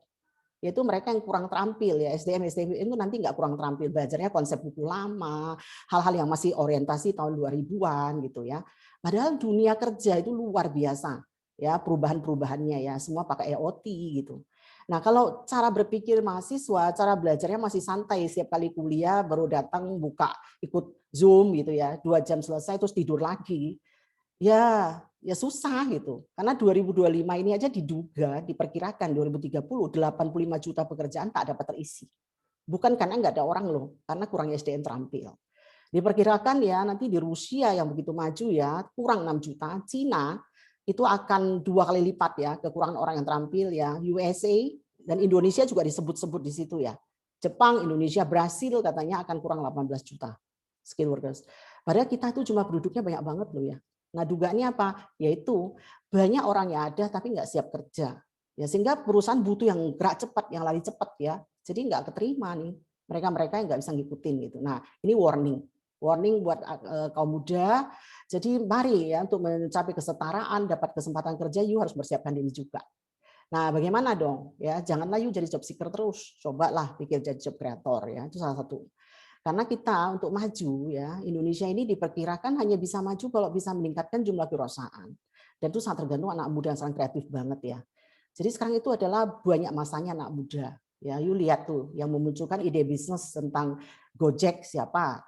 Ya, kemudian Grab ya, lalu belakang ini Ruang Guru ya. Itu semua anak muda. Jadi perlu anak muda sekarang itu berpikir berubah. Jangan ya mau jadi pekerja yang aman gitu ya. Nggak apa-apa sih kalau memang mau jadi pekerja tapi yang profesional ya. Bersikaplah inovatif, kreatif ya. Dan yang paling penting harus punya rasa empati. Ya, jangan membuli orang ya, you tetap sopan sebagai anak muda ya, karena yang dibutuhkan di dunia kerja selain adalah you anak-anak muda harus pinter, tapi juga harus punya soft skill yang baik ya. Itu yang merupakan hal yang nggak bisa diganti oleh robot ya. Harus punya hard skill, tahu benar ilmu yang kau pelajari ya, tapi juga soft skill dan tambah entrepreneur skill. Yang berikutnya harus secara rutin ya melakukan personal development. Apa yang kita miliki sekarang bukan berarti akan lasting ya. Sampai nanti aku masih tetap IPK tuh 4 gitu. Ya. Nanti 3 tahun lagi konteks pekerjaan berubah, sistem kerja berubah.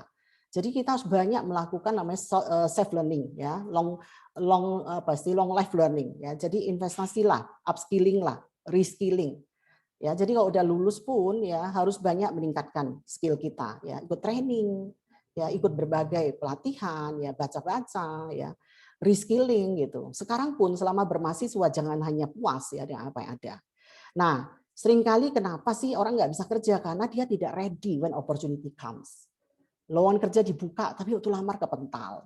Ya apa enggak bahasa Inggrisnya jadul-jadul gitu ya. IT juga belum paham ya.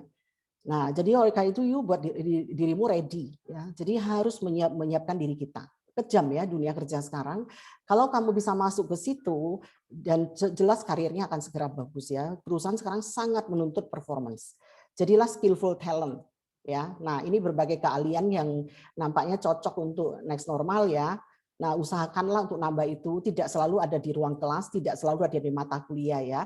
Jadi you harus ikut berorganisasi, harus banyak aktif ya, sehingga dapatlah lebih bisa berpikir secara kritis ya, punya social intelligence, kreatif ya, kemudian punya resiliensi, tidak mudah putus asa, ya bisa berkolaborasi sama orang ya, aneka macam background-nya, kemudian juga bisa mengatur emosi ya, tidak mudah emosi begitu. Nah ini dipahami ya, ya Anda kalau anak-anak muda itu berusaha membantu pemerintah ya begitu. Nanti kalau punya kesempatan kerja orang-orang yang seperti ini ya gampang masuk ya, terserap. Begitu mungkin kira-kira apa yang bisa saya sharekan Pak Mas Rian, dan saya harapkan saya tidak memakan waktu yang terlalu banyak ya. Terima kasih Mas Rian, saya kembalikan.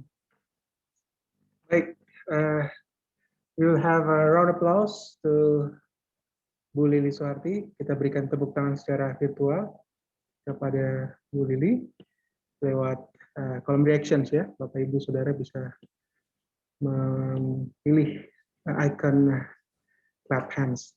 Baik, sekali lagi terima kasih kepada Bu Lili yang sudah menyampaikan materi terkait SDGs Goal number 8, di mana ternyata ada koneksi juga dengan beberapa poin SDGs yang sudah diadakan oleh BKI sebelumnya, diantaranya tentang gender equality dan juga energy.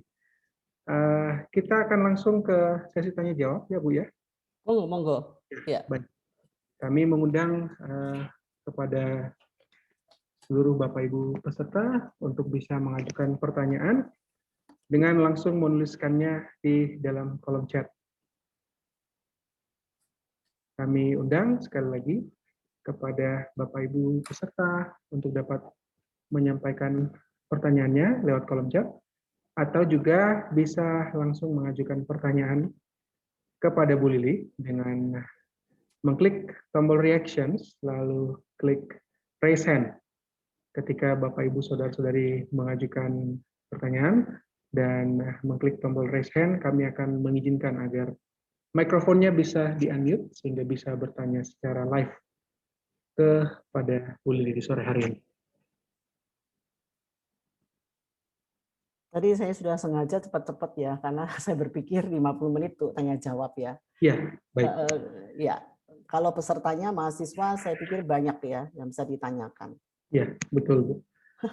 Ini temanya juga sangat menarik dan juga menarik untuk mengetahui bahwa inclusive working skills ternyata bukan hanya untuk bagaimana membuka lapangan pekerjaan, tetapi juga bagaimana para penyandang disabilitas juga mempunyai tempatnya di dalam lingkungan bekerja, dan bagaimana gender equality juga mempunyai perannya sendiri di dalam dunia kerja. Sangat menarik sekali presentasi yang Ibu sampaikan tadi.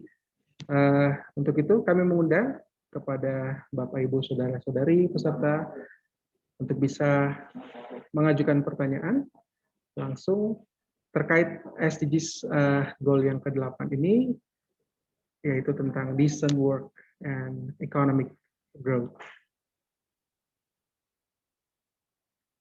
Mungkin Mas Rian nggak menyediakan itu ya, apa? Ini ada pertanyaan. Door prize. Oh, door prize. Belum ada, Bu, door prize-nya. Sayangnya. Baik, kita ada pertanyaan pertama ini, Bu, dari siapa ini namanya? Sulastri ya. Oke, dari Sulastri, skill IT sangat penting untuk menghadapi apa ini, persaingan kerja ke depan, mungkin maksudnya ini. Apakah penguasaan berbagai bahasa juga penting? Iya, mungkin mohon tanggapannya ini, Bu, terkait Itu aja ya pertanyaannya ya. Iya, ini dari Oke, Sulastri. baik. Oke, baik ya. Terima kasih Sulastri. Apakah saya boleh tahu kamu mahasiswa atau apa? Boleh sedikit memperkenalkan diri kah? Fakultas apa? Saya mohon Sulastri untuk mungkin unmute ya, bisa unmute. Sulastri, silakan. Ya, bisa memperkenalkan diri, Sulastri? Ya. Halo?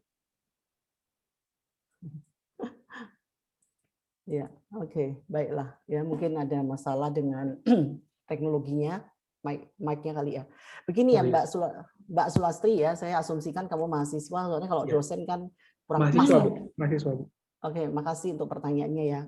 Oke, jadi begini ya, kalau bisa kita menjadi mahasiswa itu kan tentunya ada dua kemungkinan ya. Anda lulus bisa jadi entrepreneur atau Anda mau bekerja ya.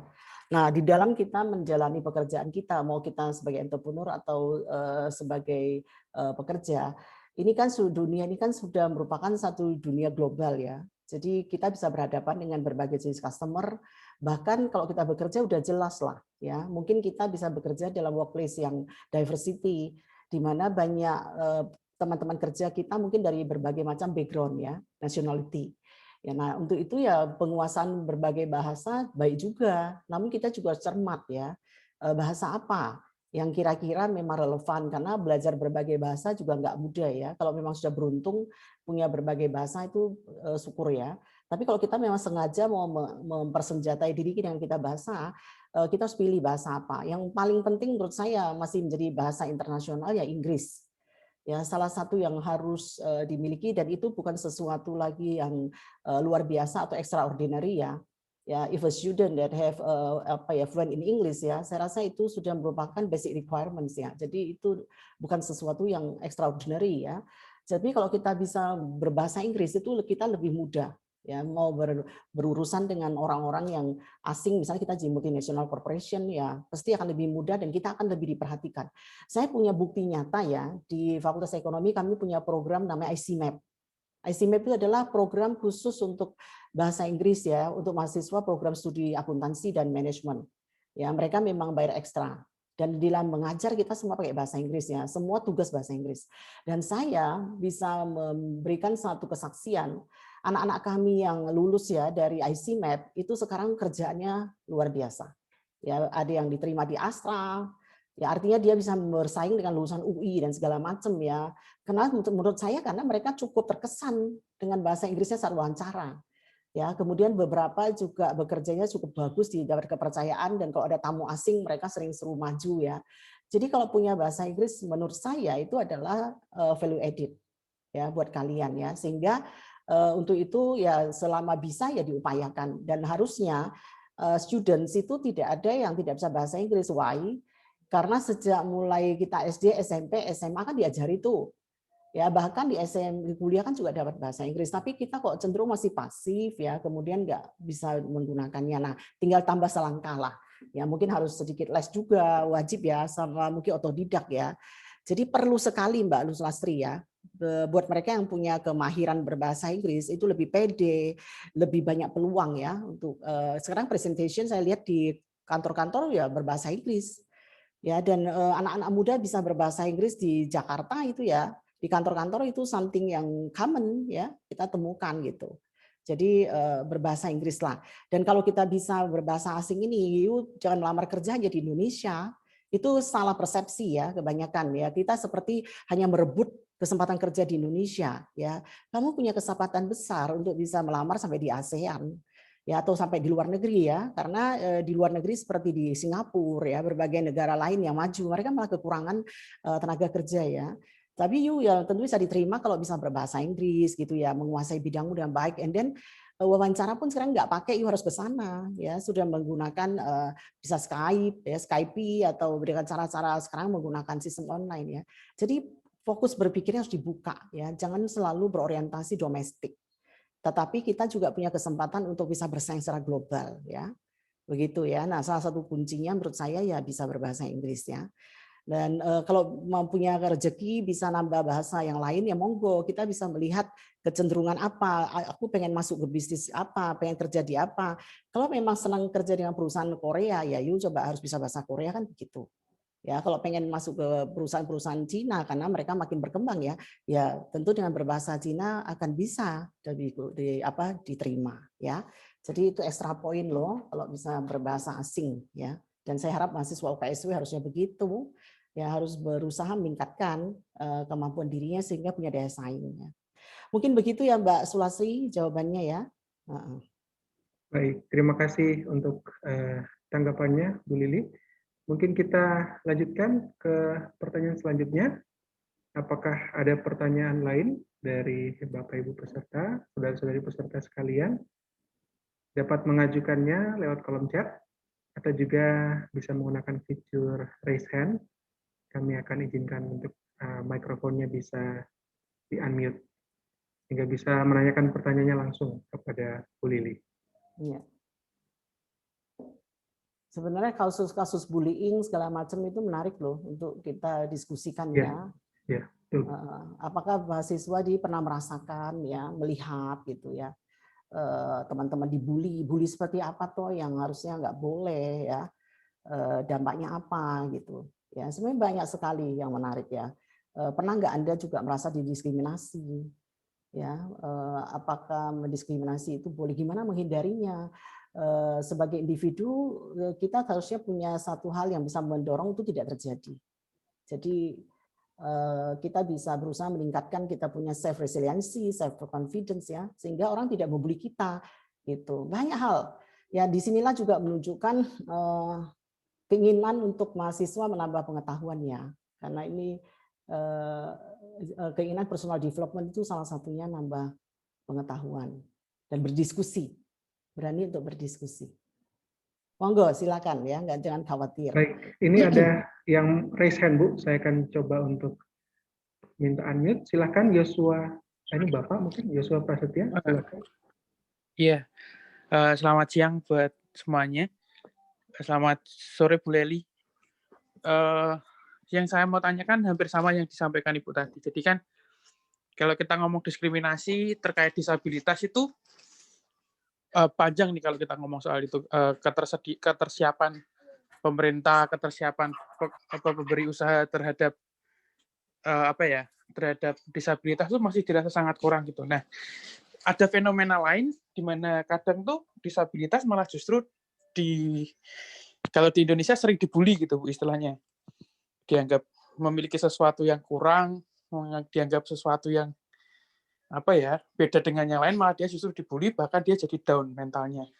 Nah, gimana perusahaan atau pemerintah lah kita ngomong untuk bisa istilahnya merubah image itu biar mereka tuh bisa menjadi sosok yang percaya diri lagi, bisa membangkitkan itu lagi gitu. Apa langkah real yang bisa dilakukan? Itu pertanyaan pertama. Yang kedua, ini misal banyak di tempat kerja itu sadar nggak sadar orang itu juga menerima diskriminasi. Jadi kayak misalnya orang yang lebih lama kerja, dia kesempatan untuk naik jabatannya lebih tinggi, padahal mungkin skillnya di bawah anak yang baru. Misal kita ngelihatnya nggak profesional, tapi ngelihatnya kayak ya kita sebut diskriminasi seperti itu. Nah, sadar nggak sadar itu terjadi misal. Nah, kalau sudah terjadi, kadang tuh kita mau apa yang harus kita lakukan gitu Bu? Sebagai pekerja apa yang harus kita lakukan? Karena biasanya sebagai seorang pekerja itu kita terbentur dengan kebutuhan. Kalau kita lapor mungkin nanti kita malah di PHK atau dikeluarkan atau malah ada sanksi di belakangnya. Nah, seperti apa sih yang harus kita lakukan? Itu Bu, pertanyaan dari saya. Baik, mungkin bisa langsung ditanggapi saja Bu Lili. Silahkan Bu. Sebentar ada gangguan. Sebentar tak matikan dulu ya. Oke, baik sekali. Terima kasih ya Yosua. Kamu memang selalu kritis ya bertanya. Saya belum kenal ya, karena dia mahasiswa S2 di FEB. Oke Yosua, untuk pertanyaan pertama saya sangat setuju ya. Jadi kecenderungan orang itu tergantung ya. Mungkin kayak disabilitas itu ya malah dibully. Udah tahu dia cacat itu malahan dibully ya. Jadi kayak kita sering melihat bagaimana pernah kok seringkali banyak ada contoh-contoh kasus di perguruan tinggi tertentu anak yang cacat malah dibully teman-temannya gitu ya. Atau kita sering melihat juga anak SMP itu banyak video-video ya yang anak-anak tertentu dibully beramai-ramai ya oleh teman-temannya. Nah, memang secara teori dari hasil penelitian itu menunjukkan kecenderungan terjadinya pembulian itu ada dua sisi ya. Sisi yang pertama dari pihak orang membuli dan juga dari pihak dibully. Biasanya kalau ada terjadi suatu perbedaan power ya, itu salah satu penyebabnya. Jadi biasanya orang yang membuli itu merasa punya power yang lebih, ya dia memiliki satu kekuasaan yang lebih, ya sehingga berani membuli yang pihak lain yang dianggap lebih lemah gitu. Ya jadi biasanya kecenderungan orang yang dibuli itu biasanya kok diselidiki itu lebih banyak memang punya kelemahan-kelemahan ya dalam hal tertentu, apakah secara ekonomi, apakah secara skill, ya dan mereka memang rata-rata tidak punya istilahnya kurang pede lah. Biasanya kok orang itu sangar ya pede ya bisa speak up ya itu biasanya cenderung tidak berani. Ini kalau dunianya terjadi dunia pendidikan ya anak-anak sekolah gitu ya perguruan tinggi gitu. Nah begitu juga kalau dengan kondisi disabilitas ya disabilitas ini adalah satu kondisi di mana orang udah lemah gitu ya maka bisa saja karena dia punya kelemahan itu dia condong untuk dibully. Tapi sekali lagi ini juga tergantung dalam konteks budaya ya. Jadi ada juga negara-negara yang memang anak-anak sejak kecil itu diajarkan untuk menghargai ya orang-orang yang lebih lemah atau minoritas ya. Nah, sehingga di budaya-budaya tertentu itu malah orang itu kalau sama orang cacat itu sangat menghargai ya, itu juga berbeda ya. Nah, atau Indonesia agak berbeda sih. Mungkin kita pernah diskusi ya dulu ya. Misalnya kita ambil contoh di Indonesia ini maaf ya tidak berlaku untuk semua. Seringkali kita di bis itu seringkali ada tempat duduk untuk orang lebih tua gitu ya. Orang tua harusnya duduk, tapi yang duduk anak muda. Kalau di Indonesia jarang saya temui anak muda yang sudah duduk itu mau bergeser untuk menyuruh orang tua itu duduk ya. Tetapi kalau saya waktu di luar negeri itu langsung kalau saya berdiri ada anak muda duduk mereka langsung dengan sendirinya berdiri dan mempersilahkan orang yang lebih tua untuk duduk. Nah, jadi awareness, kesadaran-kesadaran untuk menghargai ini memang sangat berbeda tergantung budaya dan konteks ya, itu satu.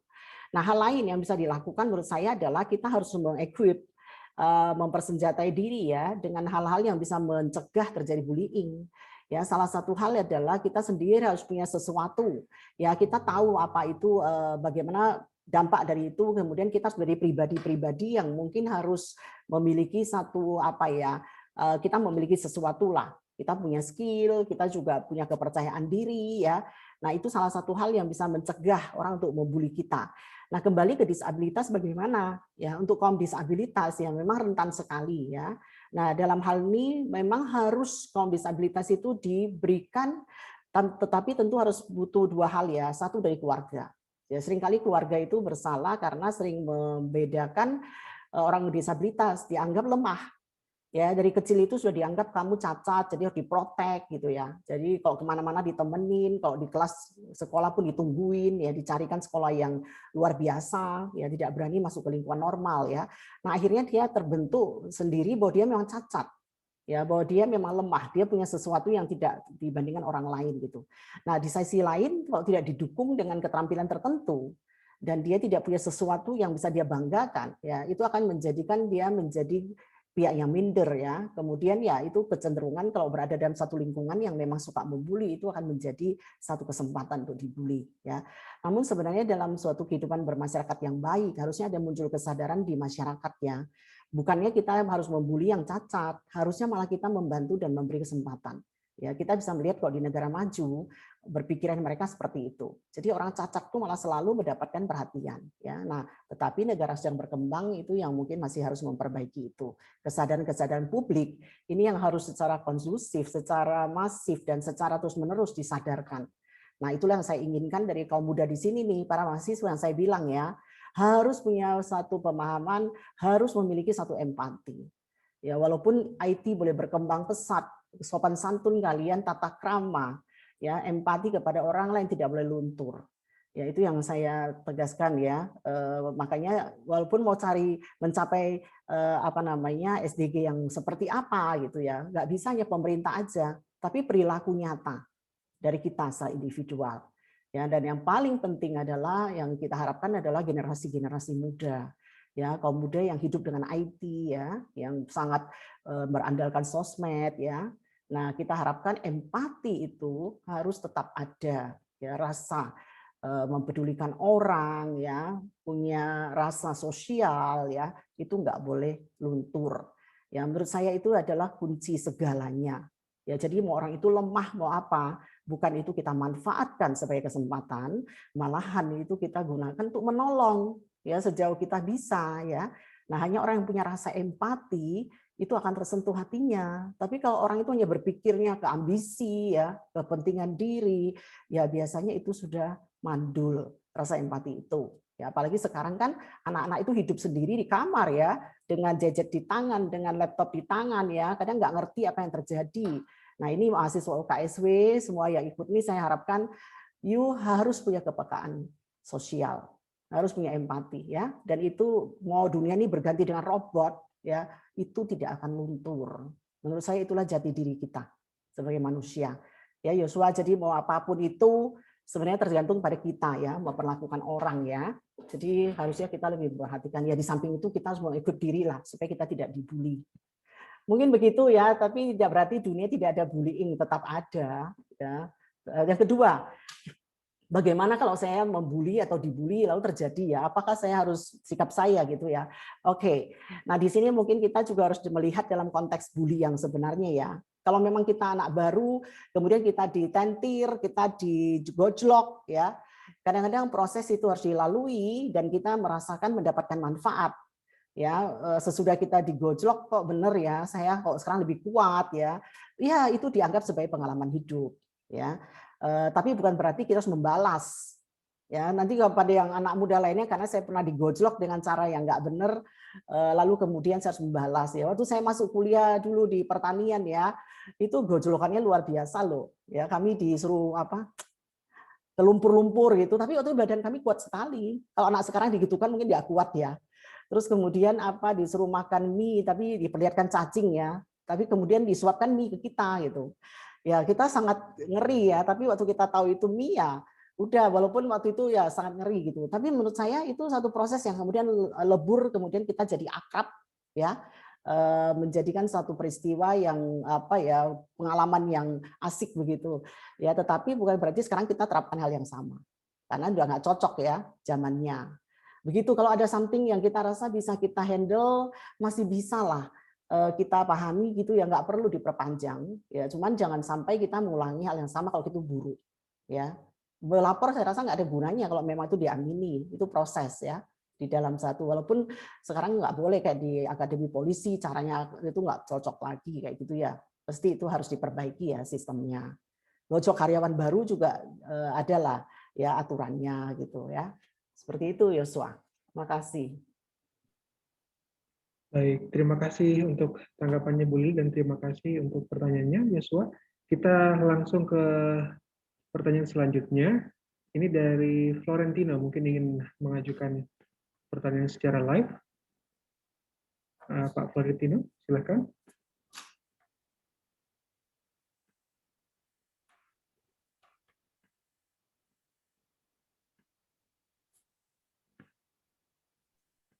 Am I audible? Yes, we can hear your voice. Bu Lili and all the participants, I'm sorry kalau misal my questions is kinda sensitive ya. First, in the way Indonesia, in order for Indonesia to achieve this goal, we need cooperation from all stakeholders. For example, government, institutions, company, and universities. But meanwhile, in status quo, kita tahu bahwa a lot of these stakeholders itself still conducting discriminative internal cultures or rules, for example, in the names of protectionisms. For example, itself, in UKSW, we see that our beloved brother and sister from another religion still cannot sit on a strategic position in KPM or LK. So then how about UKSW consistency in supporting this movement? That is my first question. And secondly, if government really wanted us to, let's say, achieving this movement, achieving SDGs, meanwhile, in the status quo, there's still a lot of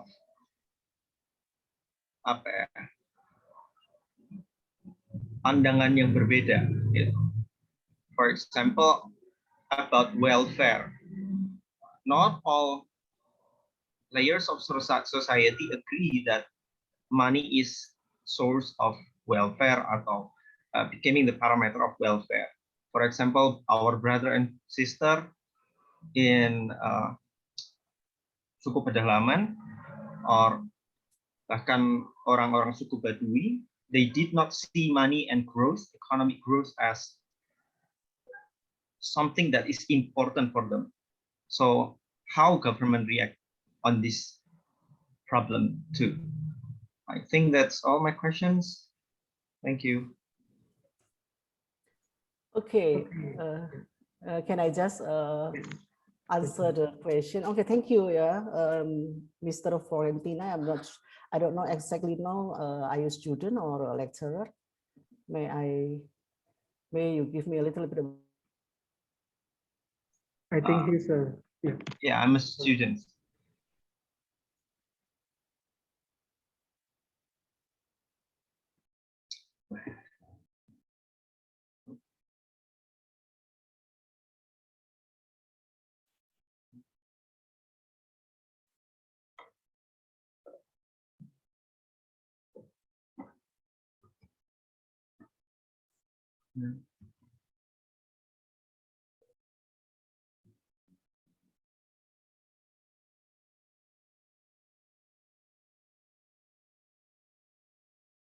Okay, I think we are experiencing some connection problems with Bu Lili's connection. Once again, thank you for the question, Florentina. We will wait a moment until Bu Lili comes back to the Zoom room.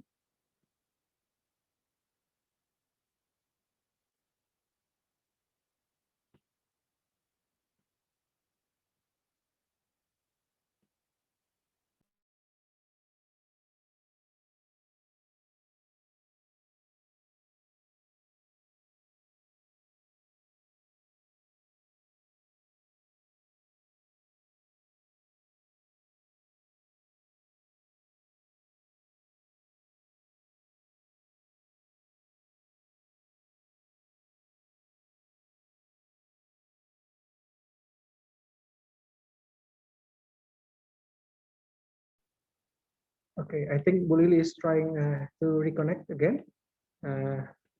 May we have a bit moment, yeah, a bit of your patience, respected audience of this webinar. Kami mohon maaf atas ketidaknyamanan ini, Bu Lily, karena koneksi terlempar dari ruangan Zoom. Kita nantikan agar Bu Lily dapat segera masuk kembali ke dalam ruangan Zoom ini. Okay, I think she's already here. Yeah. Hello, Rian. Yeah. It's Okay, okay, sorry. Yeah. Connect using the computer, yeah, maybe Yeah. because of network. So I try to use my handphone. Okay. Yes, yes. Okay. So can you hear me? Yes, Yeah. we can hear.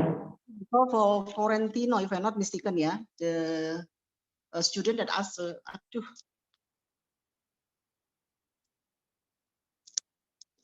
yeah. Okay. Yeah. So for the first question, yeah, that related with the practices in UKSW, I'm not sure that I can really ask this question, yeah, but I'll try. But there is maybe some of the UKSW official, yeah, that also attend this seminar. Maybe they can also help to answer this question, yeah. Regarding with the question related with the different practices, yeah, that allow for students from another religion, yeah, to sit in the position in the LK, for example, yeah. Why is it only limited to the students from a certain religion? Maybe I can try to answer like this, yeah. As we know that Satya Wacana is an organization with a certain organizational culture. Then it is already declared, yeah, that Satya Wacana is based on what we call it as the Setia pada Tuhan, yeah. That the basis of Satya Wacana is Alkitabiah, yeah. So based on that, yeah, not only for students to sit in a certain strategic position, yeah, in LK or in any other student organization, yeah, but also to become a lecturer in Satya Wacana, yeah, the lecturer should be from Christian, yeah, should be have a religion, Christian religion. This is not a discrimination, yeah. Why can I say that? Because this is to fulfill the value of this organization, yeah. So as we know that Satya Wacana, UKSW stand for Universitas Kristen Satya Wacana, yeah. So Christian, yeah, becomes the basic, yeah, values of this organization, yeah, or this organization culture, yeah. That's why can be identified, yeah, as a organization with the basic of that with that value, yeah. So one of the requirements for a lecturer to be joined in this university, this university also have determines, yeah, the requirements that the staff or lecturer especially, yeah, that want to join in this university should be from the Christian religion, yeah. According to the human resource management, yeah, that we know, yeah, these kinds of limitation is not a discrimination practices, yeah. As long as the organization can explain and show, yeah, that this kind of requirements is just to strengthen, yeah, the identity, yeah, of the organization, that it can be accepted, yeah. We can consider, or we can compare to the other organizations such as Unisula, for example, yeah, Universitas Islam, yeah, in Semarang. If you want to become a lecturer in Unisula, so you should be a Muslim as well, yeah. So that is a basic requirements, yeah. Or we can also look at another organization such as Bank Syariah, Bank Muamalat, for example, yeah. They only consider the employees, yeah, to work there, to be recruited Adam, yeah, that Muslim. Why? Because they also have the code of ethics, yeah, in the uniform, yeah, or the dress code ethics, yeah. They have to wear jilbab, for example. Yeah, of course, if the employees come from the other religion, it will be so unfair, yeah, if we ask them to wear jilbab, yeah. That's why for that kinds of reason, yeah. So these requirements, yeah, can be accepted, yeah. Okay. Now for the student organization, I'm not sure, yeah. But as education institution, yeah, Satya Wacana is really open for many kinds of religion, yeah. If you look at the statistical data from Satya Wacana, yeah, maybe more than almost, I'm not sure, I'm not really sure about the real number, yeah, but I'm sure that it's almost 50% of the students that study in Satya Wacana are Muslim. Yeah, so this is show that Satya Wacana really open, yeah, the university for the education service, not only limited to the Christian students, yeah, but many kinds of religion can be accepted and it's very welcome to study in Satya Wacana. Yeah, but for certain organization, yeah, maybe included for LK, I don't know, I'm not sure, yeah, but maybe this is become quite strategic, yeah. So the person or student that sit in the certain position in LK should be Christian as well, yeah. But for this case, I think the students can give some suggestion, yeah. If some students think that maybe Satya Wacana should consider what the other religion, yeah, to sit in the student organization, I think a student can give some advice, yeah, to the management, yeah, of the university. For the first question, I only can answer, yeah. I hope that it can be explained, yeah, what you want to know.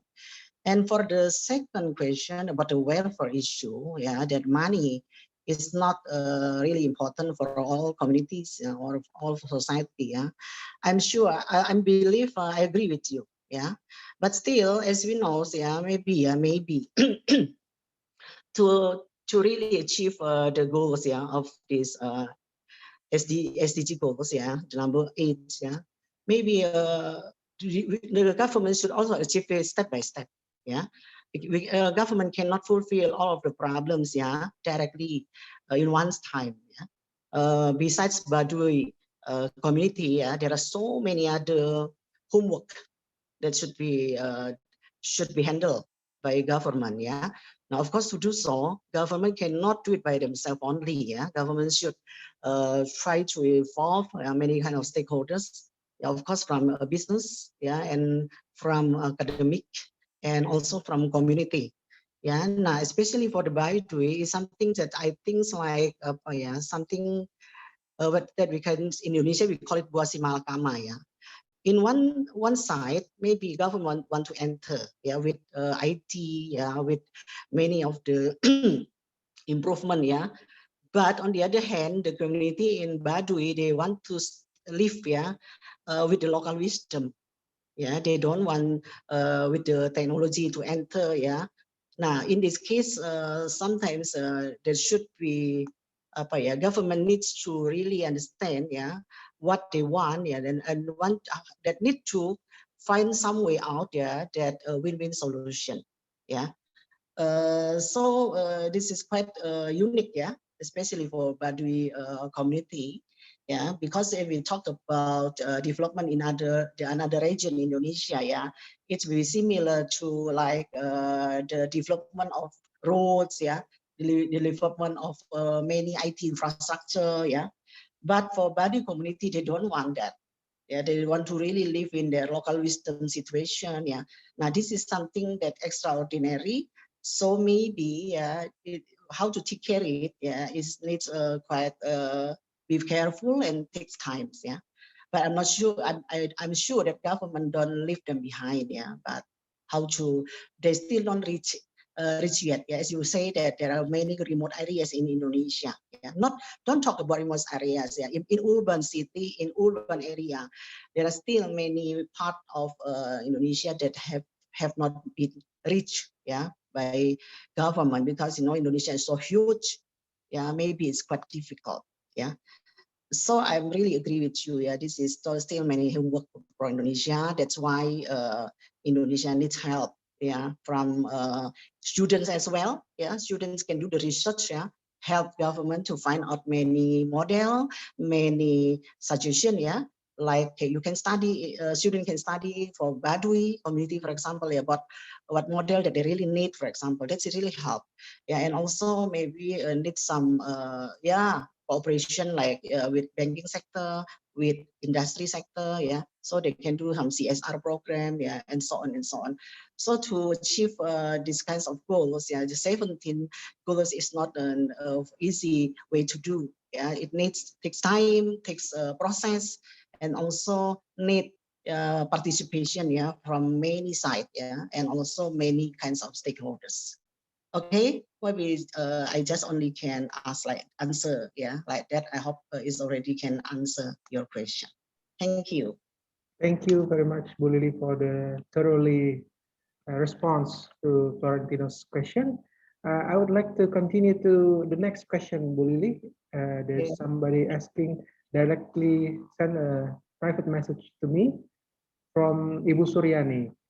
Izin bertanya, Bu Lili, tentang manajemen keragaman dan kesetaraan dengan kaitan budaya kita yang sering mengelompok. Bagaimana pimpinan membuat kebijakan agar keberagaman dapat menjadi keunggulan? Ya, bagus sekali ya pertanyaannya ya. Ya. Jadi benar sekali ya, untuk manajemen keragaman di berbagai perusahaan di Indonesia itu PR-nya cukup besar ya, karena berlawanan dengan budaya-budaya lokal gitu ya. Namun untuk menjalankan manajemen keragaman itu kalau di dalam organisasi ya harus memiliki yang dinamakan sebagai sebuah peraturan ya, aturan main yang dibuat oleh perusahaan ya. Jadi manajemen keragaman itu meliputi berbagai hal ya untuk diterapkan. Jadi yang pertama bisa di dalam konteks rekrutmen. Jadi pihak perusahaan pertama-tama harus melakukan audit keragaman dulu ya. Jadi harus mengetahui posisi daripada diversity yang ada di perusahaan. Ya, misalnya suku itu berapa macam, ya, kemudian punya umur kayak apa, berapa jumlah karyawan wanita, laki, agamanya berapa macam, ya, segala macam itu dilihat. Nah, kalau sampai itu terjadi kok masih terjadi mengelompok ya pada suku tertentu ya dan sebagainya ya, usia-usia juga. Nah, itu kemudian pihak perusahaan perlu mengatur ulang ya bagaimana tentang rekrutmen mendatang sehingga terjadi cukup banyak variasi ya. Itu hal bisa dilakukan ya, tidak terkait dengan budaya tadi mengelompok ya.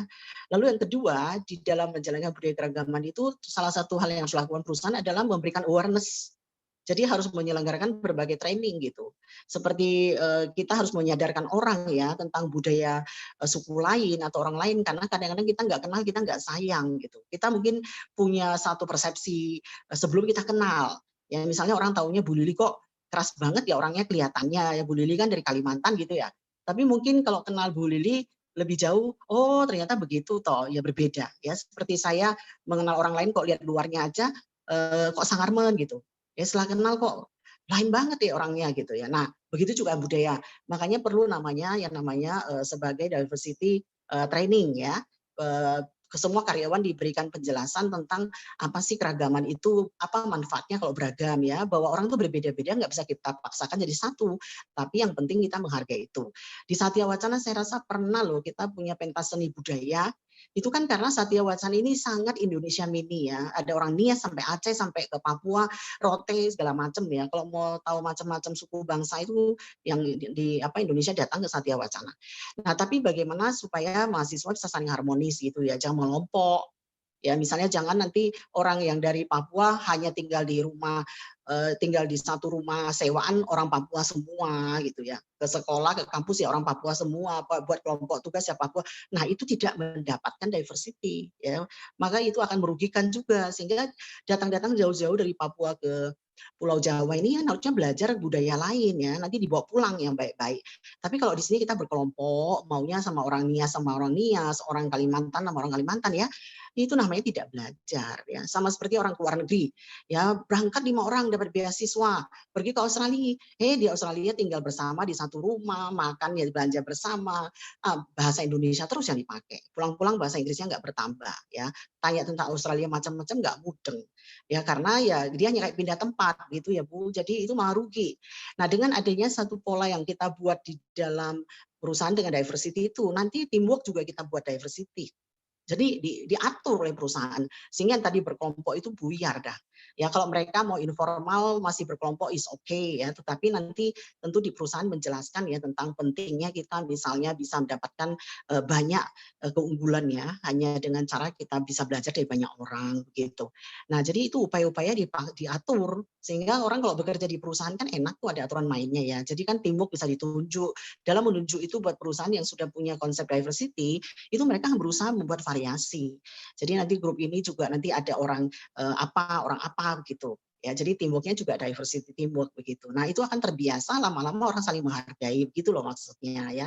Seperti di UKSW ini kan kita juga bisa melihat ya untuk diversity itu juga bisa di level direksi. Misalnya rektorat nih, kita bisa melihat ada orang Pak Rocky itu dari orang mana gitu ya. Lalu ada siapa lagi tuh Bu Sri ya, kemudian ada perempuannya juga, ada orang Jawa, ada variasi begitulah ya. Nah, itu sudah memperhatikan diversity namanya.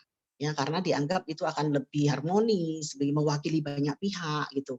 Ya, jadi yang tadi yang Ibu bilang budaya keguguan tadi ya, yang sukanya bersama malah akan dipecahkan pelan-pelan. Ya, sehingga tidak lagi berkubu-kubu tapi mulai mau berbaur dengan yang lain ya. Nah, jangan sampai ini saya ambil contoh sekali UKSW ya. Jangan sampai mahasiswa UKSW kuliah di UKSW membangga-banggakan tentang Indonesia Mini ya. Tapi waktu sampai di sini kumpulnya juga orang sesuku. Nah, itu juga tidak bisa mendapatkan satu keunggulan karena kalau kita mau berbaur ya ada culture orang lain ya kita belajar ternyata orang ini disiplin waktu ini kok rajin banget sih belajarnya lalu kita menjadi terbawa nanti bisa bawa pulang merubahlah culture kita yang kurang baik begitu Bu ya. Jadi dengan manajemen diversity itu malah bisa membuat yang tadi suka bersama itu bisa diatur sehingga menjadi lebih menghargai yang lain, lebih mau berbaur. Itu baru berhasil manajemen diversity-nya. Ya. Begitu Bu. Nah, kalau tertarik ada kok buku ambil mata kuliahnya atau bukunya. Iya. Oke. Baik.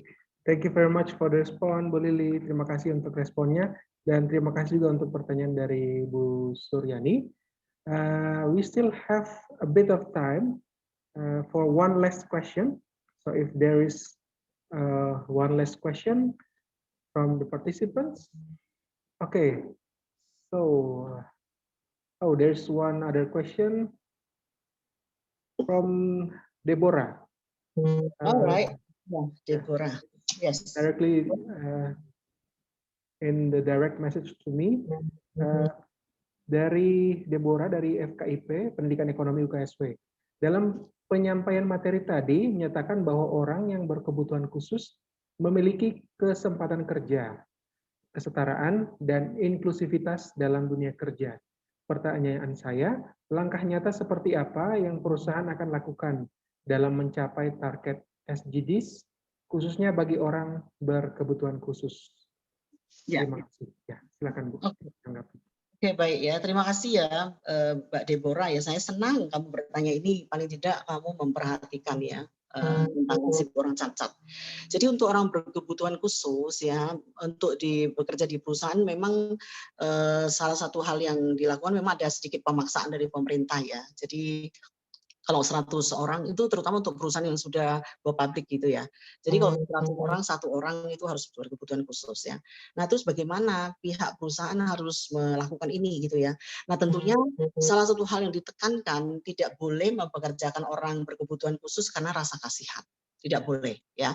Tetapi benar-benar perusahaan juga melihat lowongan-lowongan pekerjaan yang ada yang memang bisa diisi oleh orang berkebutuhan khusus itu ya. Seperti kita ketahui orang berkebutuhan khusus seperti mungkin buta, mereka dipercayai memiliki sense yang lainnya, terutama dalam melayani orang. Jadi mereka kalau buta masih bisa menerima telepon. Dan biasanya karena dia punya kecacatan di mata, mereka cukup lebih teliti dalam menerima telepon ya, lebih fokus sehingga terutama mereka sangat cocok ditempatkan untuk pekerjaan-pekerjaan yang kayak menerima customer complaint ya, atau mereka menerima informasi-informasi dan melayani di telepon begitu kan banyak tuh perusahaan melakukan itu seperti Telkom misalnya mereka ada kan yang melayani pengajuan aduan gitu. Nah itu cocok karena orang buta ini hanya duduk tapi mereka disediakan peralatan-peralatan pelengkap tentunya ya jadi tidak punya peralatan-peralatan komputer yang mungkin cocok untuk orang buta, ya, kondisi kerjanya juga disiapkan gitu.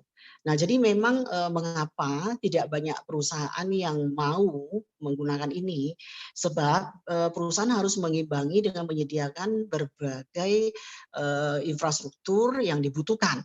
Ya, misalnya kalau kita bekerjakan orang cacat, lumpuh, dan dia menggunakan kursi roda, maka harus menyiapkan tempat, apalagi perusahaan itu misalnya berlantai-lantai, ya, punya beberapa tingkat.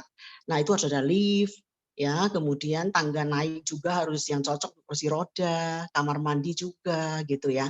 Nah, ini seringkali buat perusahaan yang hanya short term oriented, maka mereka selalu menganggap itu hanya cost, ya, hanya cost. Jadi itu merupakan satu penghambat, ya. Namun ada juga sebagian perusahaan yang memang punya komitmen untuk CSR, atau bahkan lebih memperhatikan orang-orang yang berkebutuhan khusus, ya. Nah, yang seperti itu maka mereka memang sudah menyediakan, karena tidak menyediakan tempat-tempat yang seperti itu. Jadi tangga naik juga ada untuk orang berkebutuhan khusus, bukan hanya karyawan, siapa tahu customer-nya, ya, kamar mandi juga mereka sudah siapkan gitu. Nah, itu salah satu hal yang memang harus disiapkan perusahaan gitu, ya. Seperti yang itu ya, Telkom, ya, punya beberapa perusahaan, punya karyawan yang cacat, mereka memang harus menyiapkan hal-hal seperti itu, ya. Dan tentunya mereka juga nggak bisa dilibatkan untuk banyak hal lah. Misalnya training yang sifatnya outbound, yang ke lapangan, yang berat medannya, nah tentunya mereka juga harus menyesuaikan. Begitu juga dengan penilaian kinerja, ya, itu juga harus kita lakukan. Jadi intinya di dalam menyelenggarakan untuk orang yang berkebutuhan khusus ada satu hal ekstra yang sudah dilakukan perusahaan tadi. Nah, oleh karena itu ini betul-betul butuh komitmen, ya. Jadi perusahaan harus memang berkomited untuk memberi kesempatan, ya, kepada itu, sehingga mau mengeluarkan biaya, ya, dan segala prosesnya, ya, yang nanti cocok untuk mempekerjakan orang berkebutuhan khusus, ya. Nah, oleh karena itu orang berkebutuhan khusus yang mau bekerja juga harus punya skill. Ya, jadi orang yang tadi ya mesti harus berani untuk juga meningkatkan skill, sehingga mereka memang punya sesuatu yang ditawarkan ke perusahaan, ya. Jangan hanya karena tidak mau perusahaan itu mempekerjakan karena belas kasihan, kan. Nanti juga akan dibully tempat kerja dan mereka juga akan tertekan.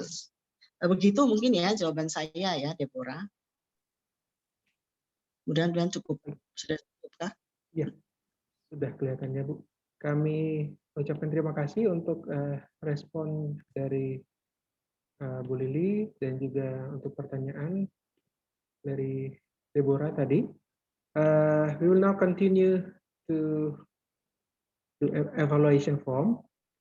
We are nearing this webinar's end, and we would like to say thank you to all the participants that have joined this afternoon session. Terima kasih juga kepada Bu Lili yang sudah menjadi narasumber di sore hari ini, sangat insightful, sangat bermanfaat. Kami merasa juga hampir 150 peserta di sore hari ini bisa mendapatkan manfaat dengan mengikuti webinar SDGs di sore hari ini, punya pengetahuan tambahan, dan terlampir di kolom chat sudah kami kirimkan link untuk evaluation form dan juga absensi dari SDGs hari ini. Silahkan untuk dapat diisi. Once again, thank you very much, Bu Lili, for the insightful presentation, dan untuk question and answer session-nya juga sangat bermanfaat di sore hari ini. Terima kasih untuk kehadiran Bapak, Ibu, Saudara-saudari sekalian dalam seri webinar SDGs kali ini. Dan see you on the next series of SDGs webinar, di mana minggu depan kita akan kembali di hari Jumat, tanggal 28 Mei 2021, di SDGs tema yang ke-9, Industry, Innovation, and Infrastructure. Kami akan menghadirkan pembicara yaitu Dr. Yohanes Martono, Kepala Biro Inovasi di Universitas Kristen Satyawacana. Thank you once again and have a nice weekend. See you next week. Terima kasih, Bu Lili. Okay, thank you, ya, for participants, ya.